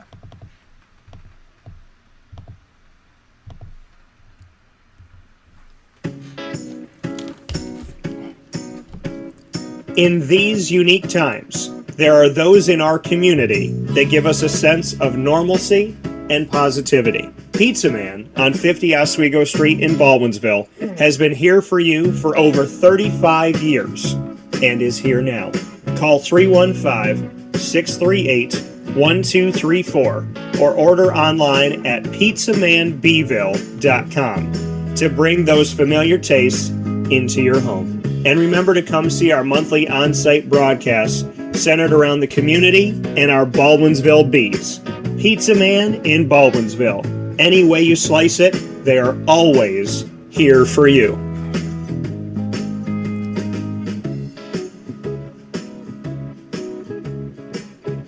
This is Jimmer Sikowski, owner-operator of Chick-fil-A Cicero, 7916 Brewerton Road in Cicero, right in front of the Home Depot. I had a deep feeling that God wanted me to do something bigger with my life and to help people, help others. I kept putting Chick-fil-A in my life, and I realized as I was going through the franchise selection process that positively impacting the lives of others was really core to what we do here at Chick-fil-A. First of all, it starts with the food. The food is brought in fresh daily. We bring in local produce. We prepare to order in the kitchen. We hand bread our chicken. We hand spin our milkshakes. It's great food. It doesn't taste like fast food. I think the second thing is the way people feel when they come in a Chick-fil-A restaurant. It's different. We try to treat people with intentional kindness here, which is very different and deeper than good customer service. And so I think it feels remarkable for most people to come in a Chick-fil-A restaurant. And then lastly, the impact that we try to have in the community is very different. It's a big part of the expectation of every operator of a Chick-fil-A restaurant is that they're actively engaged in their community, they're a leader in the community, and they're making a difference. When they realize that what we're striving to do is to shine a little light in their life, that's a very, very different experience than you will have at any other quick service restaurant. And it's that remarkable experience that I think people will emotionally connect with. I'm George Townsend of Honda City with some good advice when buying a new car. The true cost of owning a new car is determined by the appraised value when you trade it. No vehicle appraises higher than a Honda. Next, look for low APRs and deep discounts. You also want low maintenance costs and great fuel economy. That's why my advice to you is to buy a new Honda. Looking pre-owned, visit our Honda Certified Used Car Center. Honda City, 7140 Henry Clay Boulevard, Liverpool, or HondaCity-CNY.com. It would be a pity if you don't shop at Honda City. Our corporate purpose at Chick-fil-A is to glorify God by being faithful stewards of all that's entrusted to us and to positively influence all those who come in contact with Chick-fil-A. And what became increasingly clear from our success at Cicero is that people love Chick-fil-A. And also I think we recognized that, we had a great opportunity to grow the brand and grow our platform. I felt incredibly grateful when I was selected to be a Chick-fil-A operator. I think what it's meant for me, what I've come to realize on a very deep level is that this is a calling for me. It's not a career. It's not a job. The Lord called me to be a Chick-fil-A operator and to use these restaurants to glorify Him and to positively influence other people. I'm blessed. I'm very blessed. Head to Chick-fil-A Clay on 3974 State Route 31 in Liverpool, New York. Welcome back here to Wake Up Call with Dan Tortora from inside of the Cafe Kubal Studios. Always happy to be here with you where sports meets that thing called life. Hanging out here on YouTube.com, Facebook.com, and MixLR.com, all / Wake Up Call DT to keep it easy. On wakeupcalldt.com and also on Facebook.com / LiveNowDT.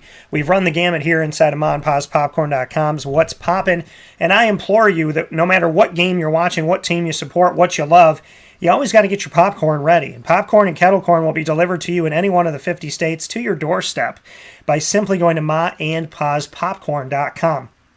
And such an easy way to do it, MaandPazPopcorn.com. Make sure you do that. And for those of us that are spoiled in here in our community of Central and Upstate New York, we can go to 201 Old 7th North Street all throughout the week, and we can go inside of Ma and Paz and grab some kettle corn, some popcorn.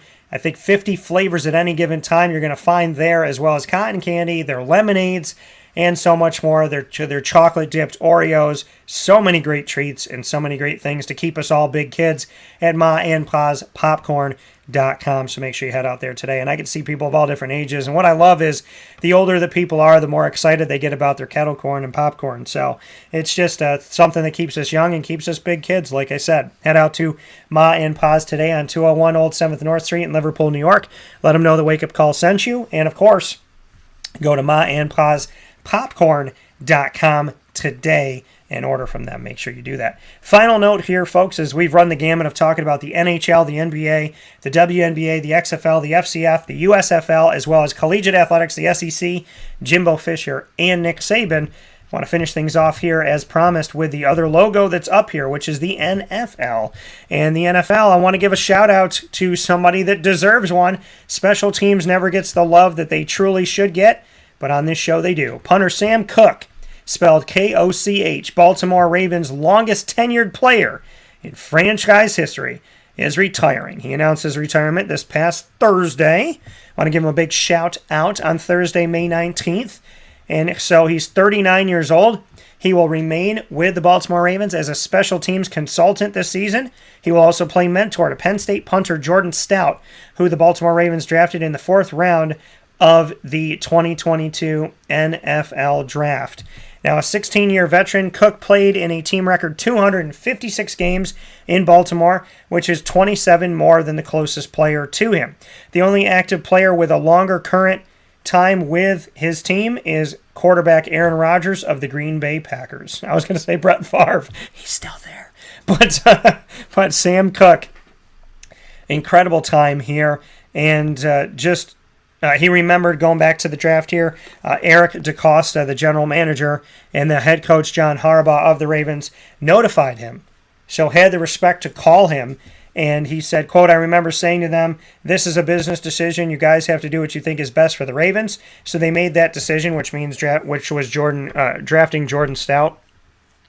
He said, and at that point, I knew my time was over and it's okay. I'm very excited for my next chapter in life. And all I can do is to be very appreciative of the way they handled it. End quote. So a lot of great stuff here. And very excited for that. Now, Cook was the 203rd player drafted. Now, there's under 300 players drafted in the draft, so he was drafted toward the end. 203rd player drafted in the 2006 draft. There was only 2 active players in the NFL from the 2006 draft still. Sam Cook, who is now retired, and Mercedes Lewis, my dude, who's been on the show multiple times as I got to interview him in his time with the Jacksonville Jaguars. So really cool to see that Mercedes Lewis is the only active player left from the 2006 team. Big shout out to Mercedes Lewis. And God bless you, brother, and I hope I get to talk to you soon. So much love to you and to the family. Now, as the Ravens punter for 16 of the team's 26 years of existence, how about that? The Baltimore Ravens, who used to be the Cleveland Browns, as the Baltimore Ravens, they've only been around for 26 years. He's been with them more than half the time in 16 of those 26. Cook holds nearly every single punting record for the Baltimore Ravens. Total punts with 1,168. Gross average per punt with 45.3 yards per punt. And punts inside the 25-yard line, and punts inside the 20-yard line with 450. The Ravens' 11 longest punts have all come from Cook's right leg. Now, John Harbaugh said, quote, Sam changed punting. A lot of people don't know it, but all the punters know it, and all the punting coaches know it. When you change something forever, to me, that's a revolutionary type thing. That's the mark of greatness, end quote. So really cool stuff there that he's been able to do. Certain punts that he's done and how he's gone about it has changed it, which is really cool. And I love this. Now, in Super Bowl 47... he recorded one of the most important safeties ever. With Baltimore holding a 34-29 lead with 12 seconds remaining, Cook took the snap in the end zone and ran off 8 seconds before going out of bounds, which gave the San Francisco 49ers one play to try to win the game. With Cook retiring and cornerback Jimmy Smith unsigned, the only 2 players from the 2012 Super Bowl championship team currently under contract are Justin Tucker and linebacker Josh Bynes, which is pretty cool here. Really cool to see this and just amazing. Justin Tucker said, quote, Sam's contributions are not just as a specialist or a role player, but as a leader and as somebody who should absolutely be looked to as an example of what it looks to be a Raven. You heard Sam talk about getting the opportunity to play with some of the great Ravens that have been. He's absolutely in that conversation. His career makes him a lock for the Ravens Ring of Honor. End quote. Sam Cook, Ring of Honor. Do the right thing, Baltimore, and make your specialists be a part of that. There's offense, defense, and special teams, and dang it, special teams doesn't get the love that they deserve. Well, Sam Cook, here's the love that you deserve. We started the show with respect to the WNBA that they don't always get, and we ended the show with respect to the special teams that they don't always get. Sam Cook, thank you for your 16 seasons in the NFL. Thank you for sticking around and helping out. Maybe you'll be a coach from here on out. Maybe you'll like it and enjoy it and stick with it. And I'm excited to see what you're going to do to get Stout ready to be the future of the Baltimore Ravens punting team. God bless you. God bless your family. Thank you for everything. Thank you for all the work that you've done. And people forget that special teams is the most important job on the field because it sets up your offense and it helps out your defense. So when it comes to field advantage or field disadvantage, that is what special teams does. So they don't get the respect that they deserve, yet they are responsible for how you start and they're responsible for where you have to defend from. Thank you, Sam Cook, for the work that you've done, and God bless to you and your family. With that, I'm proud to be back inside of the Cafe Kubal studios, folks, having some fun with you as we always do every Monday through Friday from 9 a.m. to 11 a.m. Eastern Time, where sports meets that thing called life. YouTube.com, Facebook.com, MixLR.com, all /WakeUpCallDT, WakeUpCallDT.com as well, and on Facebook.com /LiveNowDT. Inside of Wake Up Call with Dan Tortora's archive, you will find us on Stitcher, Spotify, MixLR, TuneIn, iHeartRadio, YouTube, iTunes and Apple Podcasts, Podbean, Amazon Music, and Audible. All you have to do on any one of these outlets is search Wake Up Call with Dan Tortora, or one word, Wake Up Call DT. You also can find us by asking your Alexa devices as well as your Google devices to search Wake Up Call with Dan Tortora or play the latest episode of Wake Up Call with Dan Tortora, and they will proudly do that for you. A big shout out to our Central and Upstate New York partners, Cafe Kubal, Carvel DeWitt, the Wildcat Sports Pub, PB&J's Lunchbox, Canine Campground, Canine Camp Dog Daycare, Mon Pod's Kettle Corn and Popcorn Factory, Avicoli's, Honda City of Liverpool, Pizza Man, Chick-fil-A Cicero and Chick-fil-A Clay, Mother's Cupboard, and Wake Up Call with Dan Tortora are the proud multimedia marketing partners of your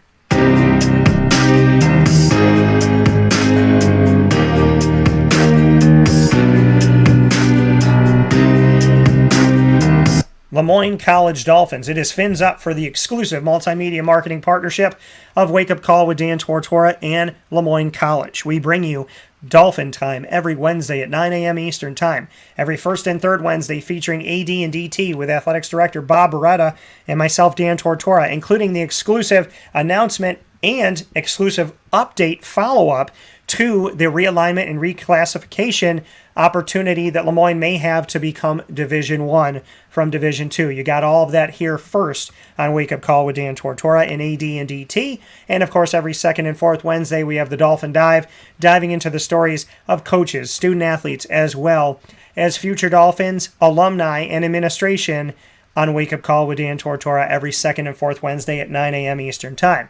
To find all of these stories, go to the Lemoyne tab of wakeupcalldt.com, as well as for the composite schedule of all teams. You can also find for the Lemoyne Dolphins on youtube.com /wakeupcalldt our entire archive of Lemoyne content. And for more information on the Dolphins, go to lemoynedolphins.com.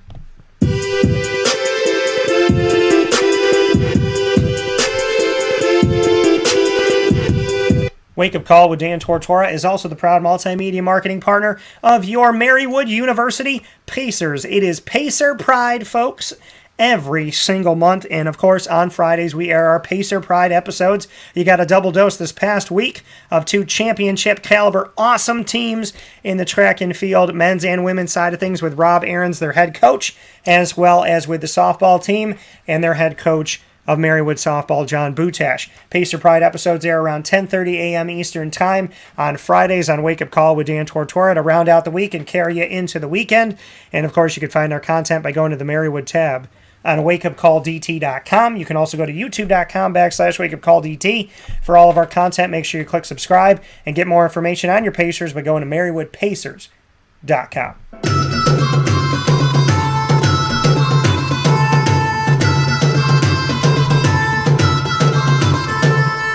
The Bryan and Stratton Bobcats of Syracuse are also exclusive multimedia marketing partners with Wake Up Call with Dan Tortora. You will find the Bobcat Buzz every single month. And I want to give a shout out at the beginning of the show. I shouted out everybody that was a special guest on my week there that we aired all of our video specials while I was on vacation. We started the week with a fantastic coach who's starting a new program, Sean Peak, bringing to us Bryan and Stratton College Bobcats of Syracuse baseball for the first time ever.